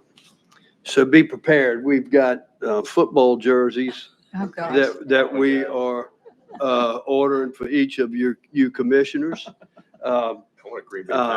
We've got a quarterback. We've got a backup quarterback. We've got a tight end. We've got we've got B. I think you're going to be our defensive coordinator. Our offensive coordinator, and then we're going to have a linebacker. So we have a football theme. We're going to have a lot of. Are you serious? Yeah, I'm serious. Okay, A heart all right. attack. No, I just wanna make sure. What size you got? Extra large? Triple X. At least two. Have you ordered them? But, Have you With or ordered them? without pants? so, Gotta get me a without large. pass. But so be prepared when I throw you a pass or hand you the ball off the end. You're gonna have to step up to the plate and do your part. But we got handouts that we're gonna give out, and we're gonna have a lot of fun with this. Sounds So, fun. yeah. I'd be more for it. No, absolutely not. So yeah, we're looking forward to it. I think it'll be a lot of fun. So That's all I have. thank you, Dorothy. Our finance director, Mr. Clausen, you have anything for us? Just two quick ones. Dustin Peel and I went to a construction meeting last week with Barn Hill and the Southern Shore Station. Right now, substantial completion's February 13th, and they're probably going to beat that, and that's when we can move in. They're going to try to pave this week and get permanent power on this week and have the Wow. AC start up, I think, the 18th. We'll know more after the holidays of when we can move in, but it's coming quickly. And That's super. they're on schedule, or probably ahead of schedule for Med-Flight and on schedule for Kildover Hills. Then my other thing is I sent you guys an email. We are done with the audit report. It got submitted to the local government commission on Thursday. We went ahead and posted it to the website. I'm going to do the continuing disclosure on Emma tomorrow. We'll have the presentation to you at your January meeting with the lead partner now is Dan Morrow, Bob Taylor's semi-retired. So. Oh, wow. Yeah. Thanks for that update. Yeah. Appreciate it. All right, that moves us into a commissioner's business. I will kick it off. I'd like to, with the passing of Commissioner Tobin, we need to appoint a new chair of the Oregon Inlet Task Force, and I would recommend that we, since Steve has been serving on that with Jim for a number of years, I recommend that we appoint Steve as the chair of the Organ Inlet Task Force. Second. It's been seconded by the vice chair. Any further discussion? Hearing none, then those in favor of that motion signify by saying aye. Aye. Opposed, like sign. Motion carries unanimous. Thank you, Steve. Thank you, Appreciate it. gentlemen, and Ms. B as well. I know I've got some sadness in my heart to go into those meetings without Mr. Tobin there. And I will say this, I know I've got some big flip-flops to fill, and I will do the best that I can. Thank you very much. Thank you, Steve. How about Commissioner Ross? Would you kick it off today for us, please? I would be delighted to kick it off today as part of my holiday pre-Christmas presentation package. That's right. Let me start by saying yesterday, I'm not sure if anyone was even aware, but in Nags Head at St. Andrews by the Sea, the Bryan Cultural Series had a free concert by the Elizabeth City State University Choir, along with guest vocalists of Handel's Messiah. It went for about 90 minutes, and I'm telling you, it was spectacular. So my hat's off to the choir director, Dr. Swan, the Elizabeth City State University group, and the Bryan Cultural Series. It was amazing. And the cost was absolutely free. The place was packed. There were several hundred people, and it was an amazing way to start a pre-Christmas celebration. So I've heard that group before, and they are phenomenal. guys, I was there. When they finished with the finale, Hallelujah, brought the place down. Yeah, you had to be there. Telling you. I'm happy to announce that a report that had been previously suspended is entitled The Roadmap of Need. It is a whole child assessment done by the Public School Forum, a nonprofit think tank in Raleigh, and they had suspended it due to COVID. Well, I had been I don't want to call myself a persistent thorn in their side, but I was pursuing them to please reinstate this report. It covers a number of areas of K through 12. The students, they refer to it as a whole child, let me see if I get a whole child assessment. And they cover health, safety, mental health, school performance in math, reading, as well as indicators that we have behind them. And I'm happy to say that I won't go through the whole report. I will say the Board of Education has been on top of this. Superintendent Bassnight and I met a while back, about 2 weeks ago, and went through a lot of the details of this report as well as his own statistics. And I will say that the overall rankings, that covered economic development, physical health, mental health, education status, and education outcomes, Dare County finished 9th in their ratings out of 100 North Carolina counties. That's good, but in years prior to COVID, we were literally finishing in the 1, 2, 3, 4 range.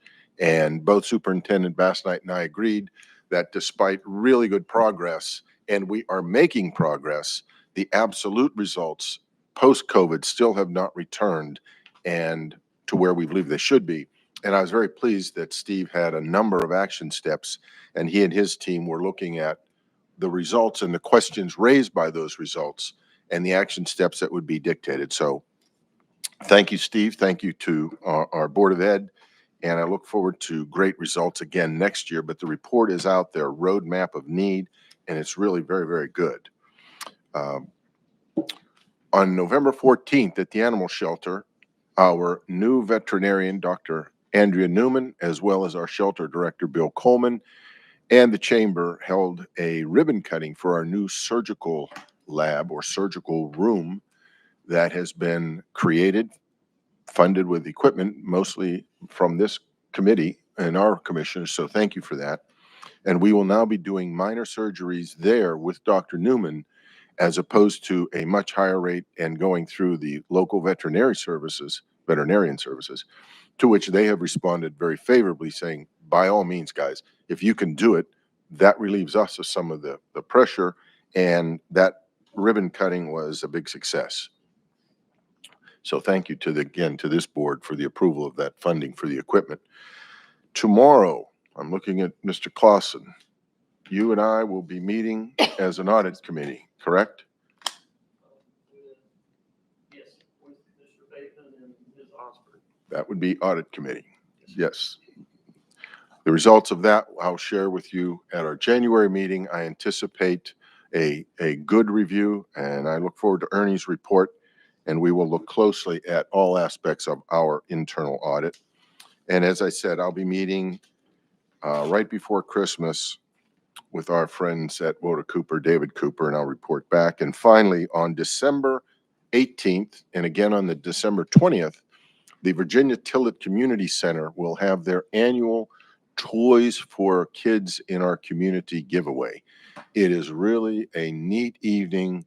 We have refreshments, kids' movies, hot chocolate, marshmallows, toys, Santa, and I will be there as the extremely large green elf, which I have been doing in the past. Yes, and I look forward to that. And with that, Mr. Chairman, I will yield back the floor. Thank you. Thank you, Commissioner Ross. Commissioner House. Thank you, Mr. Chairman. And again, to the rest of my commissioners, thank you for the appointment to the chairman of the Ordinance Task Force. And like I said before, big flip-flops, but I'll try to do my best to fill them. This past week, the North Carolina Division of Marine Fisheries finally released the fiscal last year's statistics.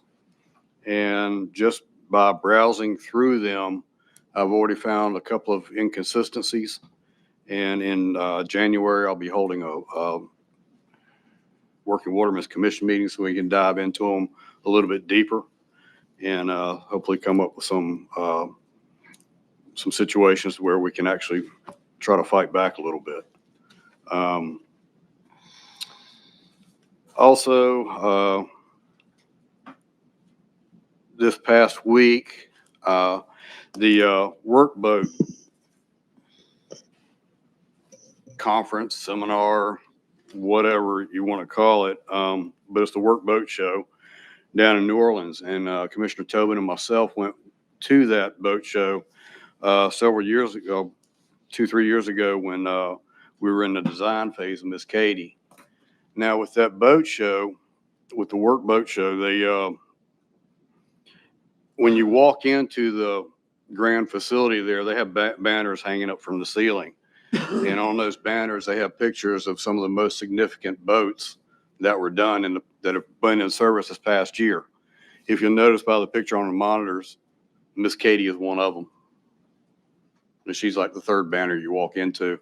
So it's good recognition from the workboat show, and also kudos to Miss Katie and the crew for making it all happen and making it all work, and everybody that was involved with that project.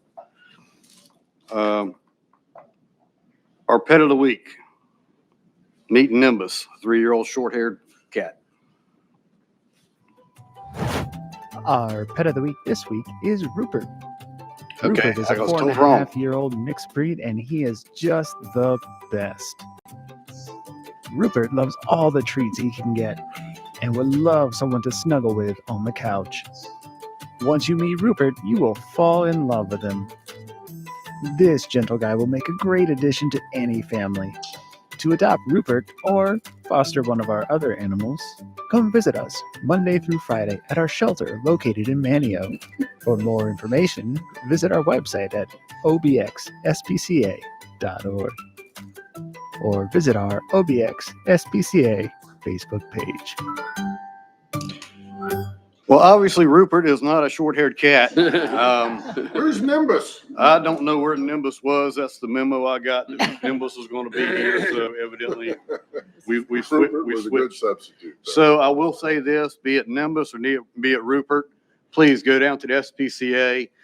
It's Christmas. Give these pets the ultimate Christmas gift by giving them a forever home, and you will muchly appreciate it as well. Our day in history. we just had Thanksgiving, and Thanksgiving is usually noticed in November, correct? The third Thursday in November. According to many scholars, on December 4th, I'm sorry. Yeah, December 4th, 1619. 30 colonists from Berkeley Parish, England, disembarked in Virginia and gave thanks to God, considering by many as the first Thanksgiving in the Americas. So with that, Mr. Chairman, have a Merry Christmas to everybody in Dare County. Warm wishes, and hopefully we can say a prayer for everybody that's a little bit underprivileged. Maybe we'll be able to help them in some aspect. And thank you very much, Mr. Chairman. That's all I can do right now. Thank you. Thank you, Commissioner. Vice Chairman. Thank you, Mr. Chairman. First of all, just want to thank our service pin recipients for their 80 years of service, Kimberly, Elizabeth, Stephen, and Edward, and our Employee of the Month, Angie. We, as you all know, just finished up with the Walled Hills, and you see it on your monitor there.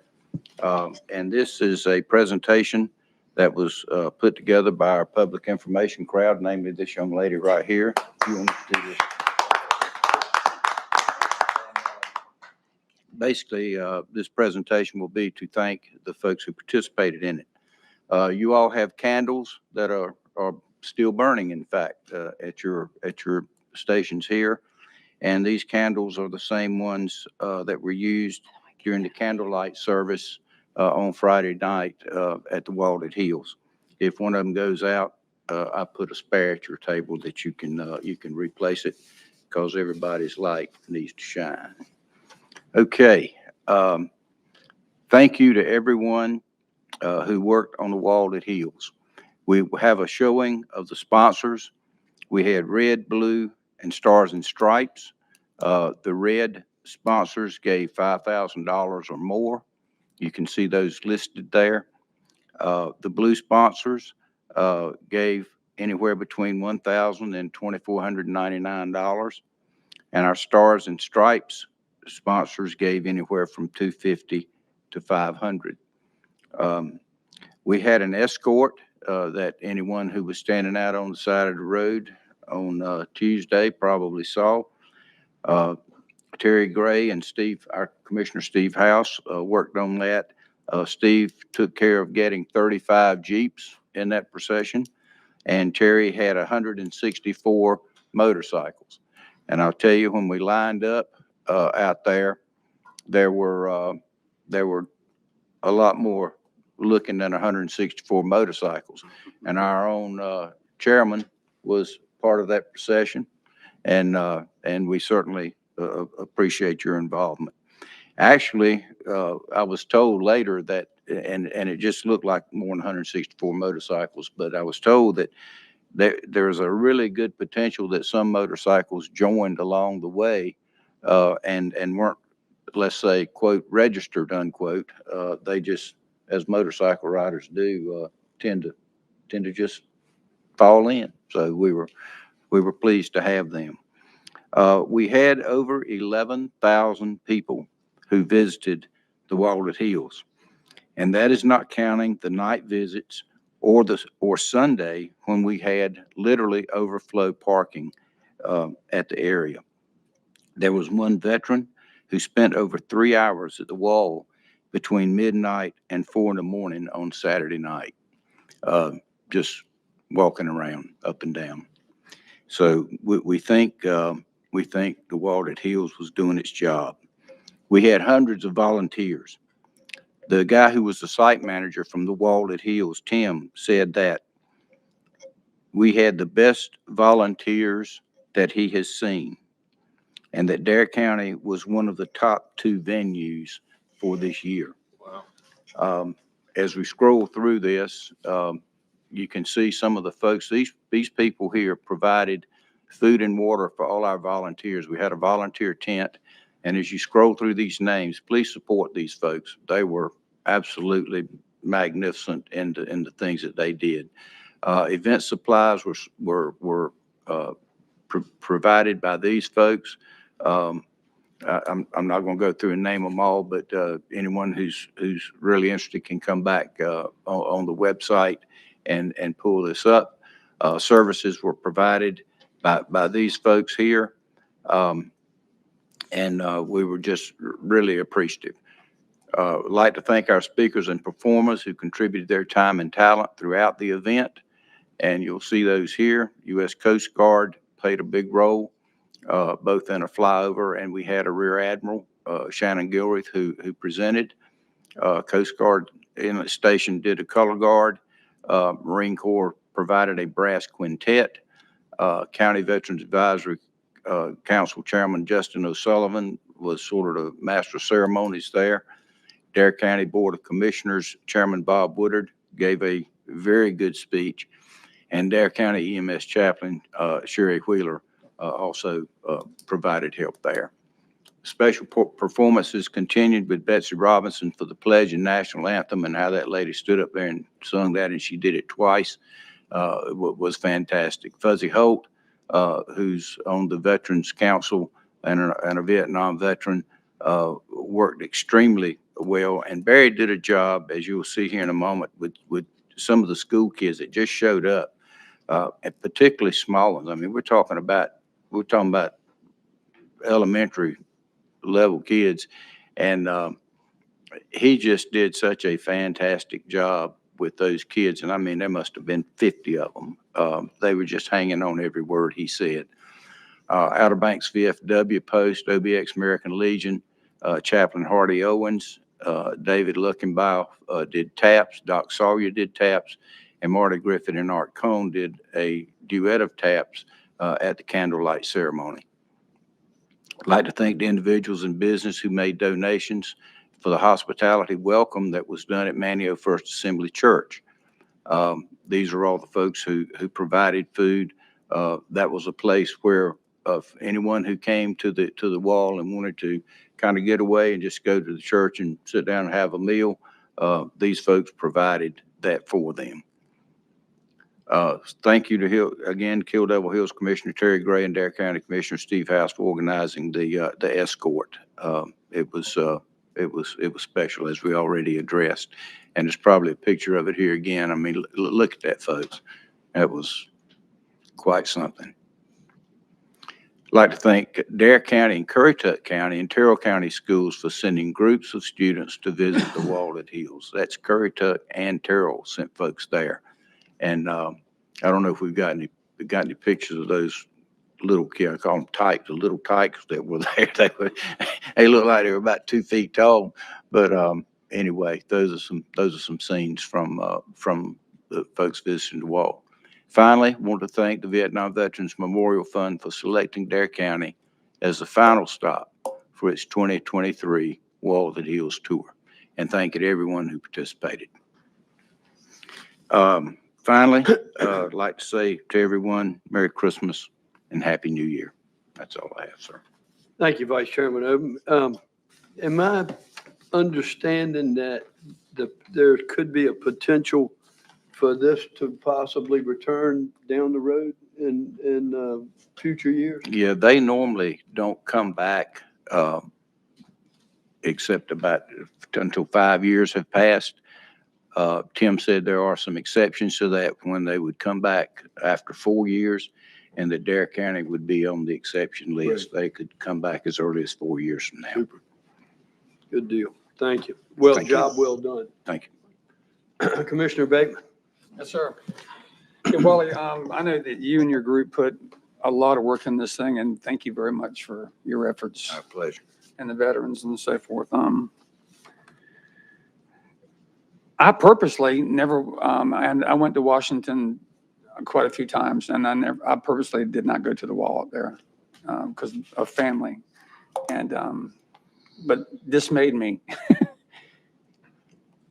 be here and look at it. And as I commented to Chairman Woodard, what is the Walled Hill? What does it mean? And I truly found out. It's definitely a healing wall for people who maybe don't address the issues that went on back many, many years ago. And it brought some stuff out of me that it needed to happen. Anyway, so it was a great event for Dare County and for a lot of people. B. Bass Night, welcome. Thank you. Look forward to working with you and looking forward to what you bring to this board. Want to wish everybody a very Merry Christmas and Happy New Year, and be safe. And that's it. Thank you. Thank you, Commissioner. Commissioner Couch. Yes, and B, it's so good to be working with you. We're at the opposite ends of the table. I'll see if Rob will change up seats with me going forward. I'm really looking forward to. Stay where you're at, Coach. Now that we've got a good, complete working board. You know, back when I ran 2 terms ago, there was a little voice that welled up in my heart and says, you don't need to do this, but I'm glad that I did. And I'm glad that you've come here and help make things, make us all whole again. We're going to miss Jim. I love Jim. Enjoyed just on some trips we made, just when you get out of your commissioner hat and you actually learn what kind of personalities and people we have on this board. Is a special guy, well-traveled. A lot of people thought of him as just the guy there at Pirates Cove, but no, he was a lot deeper than that. Let's see, I do have a few things here. First Flight Soccer, fantastic. Those guys are, you know, I wanted to find out who the goalie was because I thought he would be some big imposing type guy. You know, you see many Christmas. I've seen 6th graders bigger than that guy. But to only allow 6 goals out of 20 some, you know, that is fantastic. They talk about it. 23 games. Overachieving group. Yeah. I mean, to beat Hickory, Hickory's a city, you know, Kill Devil Hill's not. You know, the beach over there, you could combine them all, and I'm not sure if it'd be a city or not because you'd probably, between Nags Head, KDH, and the upper end there, Kitty Hawk and stuff, yeah, you might be able to get 20,000 people out of them. But, man, what an exceptional bunch those guys were, and they're dedicated. And you'll see in the voice there the Good Guys versus Cancer. That event has taken off. I think the attendance was a little better last year. But these guys are stepping all over themselves to come out here. And we had some Division I coaches there. And I want to shout out to Chad and actually everyone who was involved with that because they have made provisions for the local kids to get in there and play as well. I think on the whole, we overachieve in Dare County with sports because we, as you see by the meeting today, we make provisions for our children. It starts in Parks and Rec. And we do a great job of getting our kids ready for athletic endeavors down the road because athletics are important. They are. My wife was a school principal. She's all the time on academics, but, you know, having traveled around the state and having a son that does travel ball and everything, when you get in some of these neighborhoods, in their poor neighborhoods, this is all they got, and they want out. And they're eating halos and bananas and everything, and they're trying to get up. So there's some economic advantage to that. Kids are kids are kids. So I'm grateful that, you know, we make provision, our Board of Education and this board and others make provision for our kids. Let's see, I want wishing Chairman Owens there to Matteo the best. I know he's in rehab over at Peak. I guess it is Peak or He's in hospital now. He's in hospital. Yeah, Danny, he had to help him RV Friday night. I got Jenny to get him transported. It was about 9:30, 10 o'clock Friday night back to Greenville because he was in the hospital. He's on heparin, which and he's recovering. In addition from that heart deal, he's got some. He's had shoulder surgery at the same time. And so, yeah, thank you for bringing that up and keep him in our thoughts and prayers. And same with, thank you, Mr. Chairman, with our Parks and Rec, Tim White, who did such an outstanding job for years. And I love him dearly. I think a lot of his family. So let's just, amen. Yeah, let's stand with him. The Wally Hills, Wally, I mean, I want to thank you personally. Because you took a leadership role in that with all the stuff you got on your plate. When you were going through all these, the volunteers and the people who are giving the food and everything, and getting such shout out from the Vietnam Veterans Memorial Fund, somebody had to do that. And these are the unsung heroes. There's so many unsung heroes on that wall. And our guys kind of fit right in with the mold with that. We may never know who went to Lowe's to get that stuff, who went to down to Connor's supermarket, who went to Kellogg's up in Duck and got all this stuff. But it doesn't matter because we stepped up as a community and made that happen. I'm fiercely proud of every man, woman, and child in this county because of that.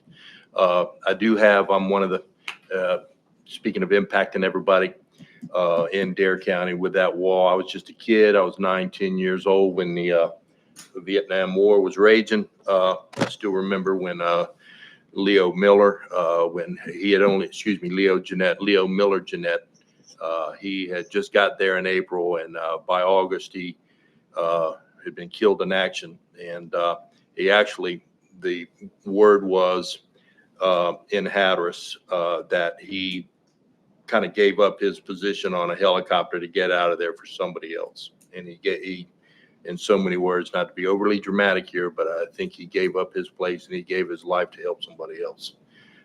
There was a gentleman on that wall. It was very trendy to have one of the POW bracelets. I had one for years, went surfing with it a couple times. Salt, not good. They call it stainless steel, but it ain't. And it got corroded. I lost it, but I never forgot that guy's name. His name was Marshall Kippena. And I went there. I got a picture. My wife and I got a picture of me pointing at that guy. And he was lost in Laos in a thunder squall. He volunteered to be somebody who scanned enemy positions. They got hit. He got in a thunder squall there. They got hit by whatever happens in thunder squalls. That guy, his plane was lost until 2016. Wow. Yep. And they found him. He was actually it came from a broken home. He had, was a very regal. You put that guy in a uniform, he looked really, really good. His father was in the Coast Guard in Maine. One of my neighbors served up at that very station there that gentleman, Marshall Kippena's father, was at. And ended up in Michigan. It's just when I Googled the guy, I remember Googling him years ago. Again, I'm 63 years old. This was like 10. So for 50 years, that name has stood in my mind. And this is what brought it back. I was in D.C., like Irvin said, but you don't always get over and see everything. It'd take you months to see everything in Washington, D.C. But brought some closure to myself as an individual who needed to see that as well. And but he's all over Google now, and I saw posts from other people that had his same bracelet as well. Let's see,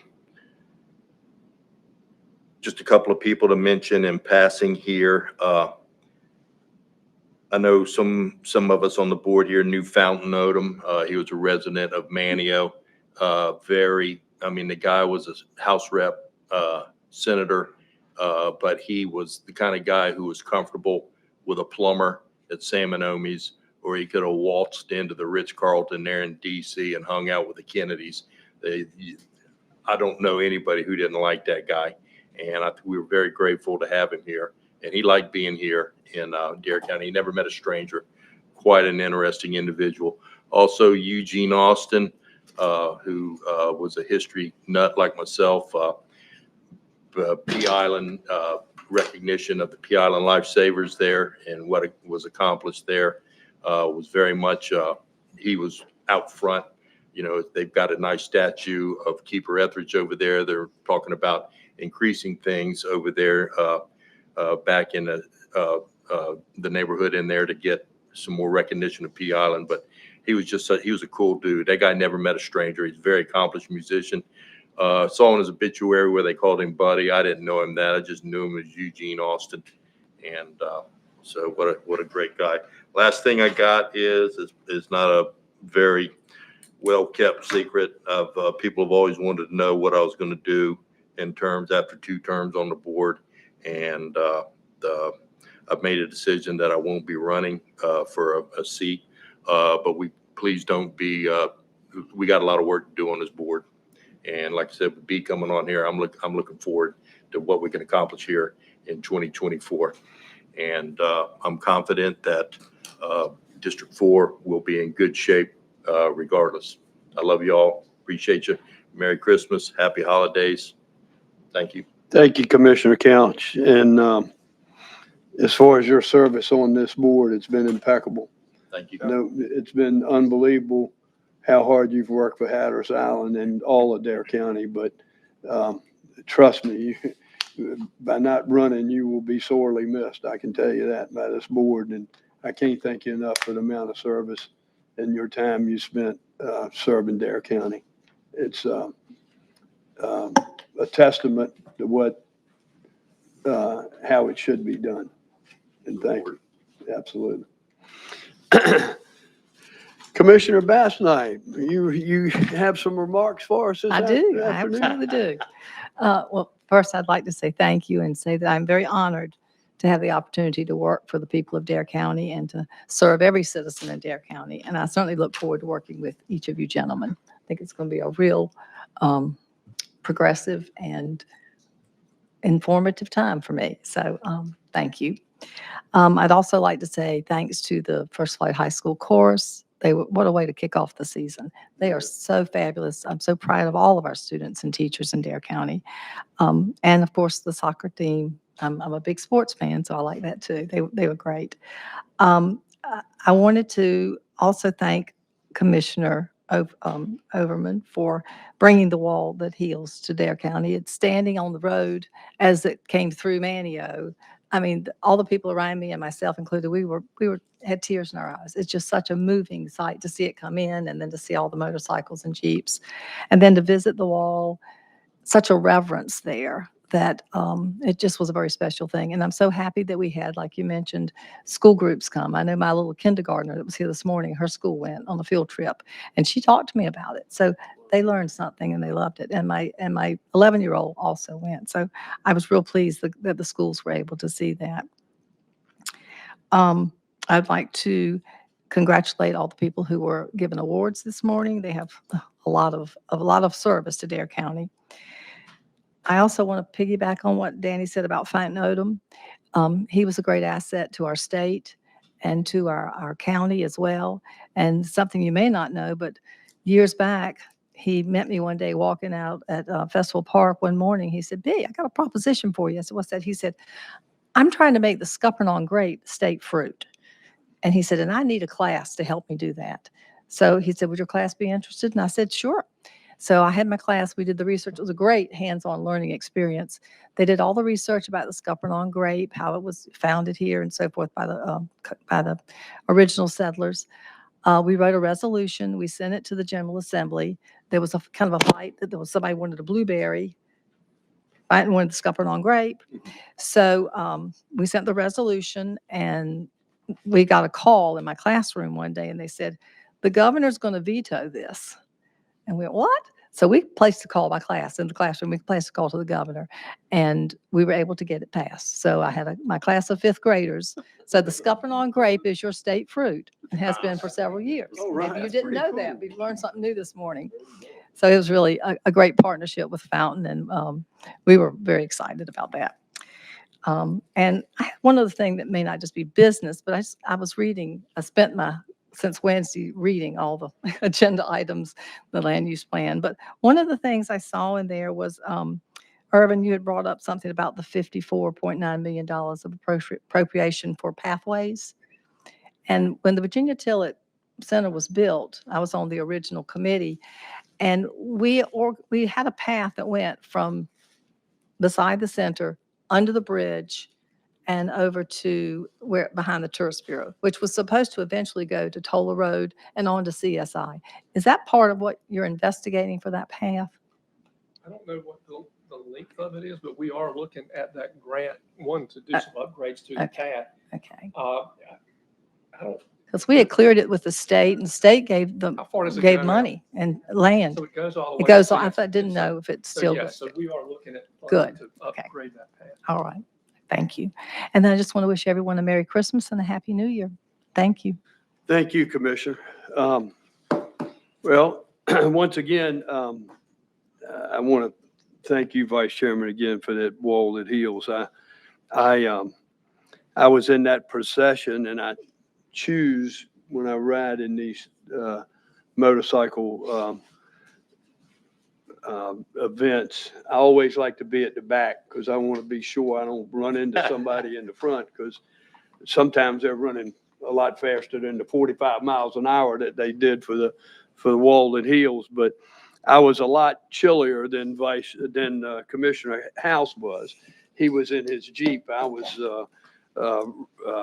wrapped up pretty tight on that motorcycle riding here. But as you said, all along the way, it brought tears to my eyes riding in that, just to see the amount of people on the side of the road,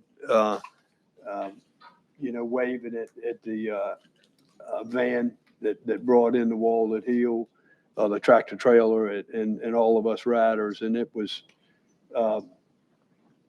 quite an experience, and I wouldn't trade it for anything. So it was a great day. Once again, thank you for what you did. That brings us to the end of our meeting, and I need a motion to adjourn until 9 a.m. on January the 2nd. So moved. There's a motion on the floor by Commissioner Couch, seconded by Commissioner Bateman. Any further discussion? Hearing none, those in favor signify by saying aye. Aye. Opposed, like sign. Motion carries unanimous.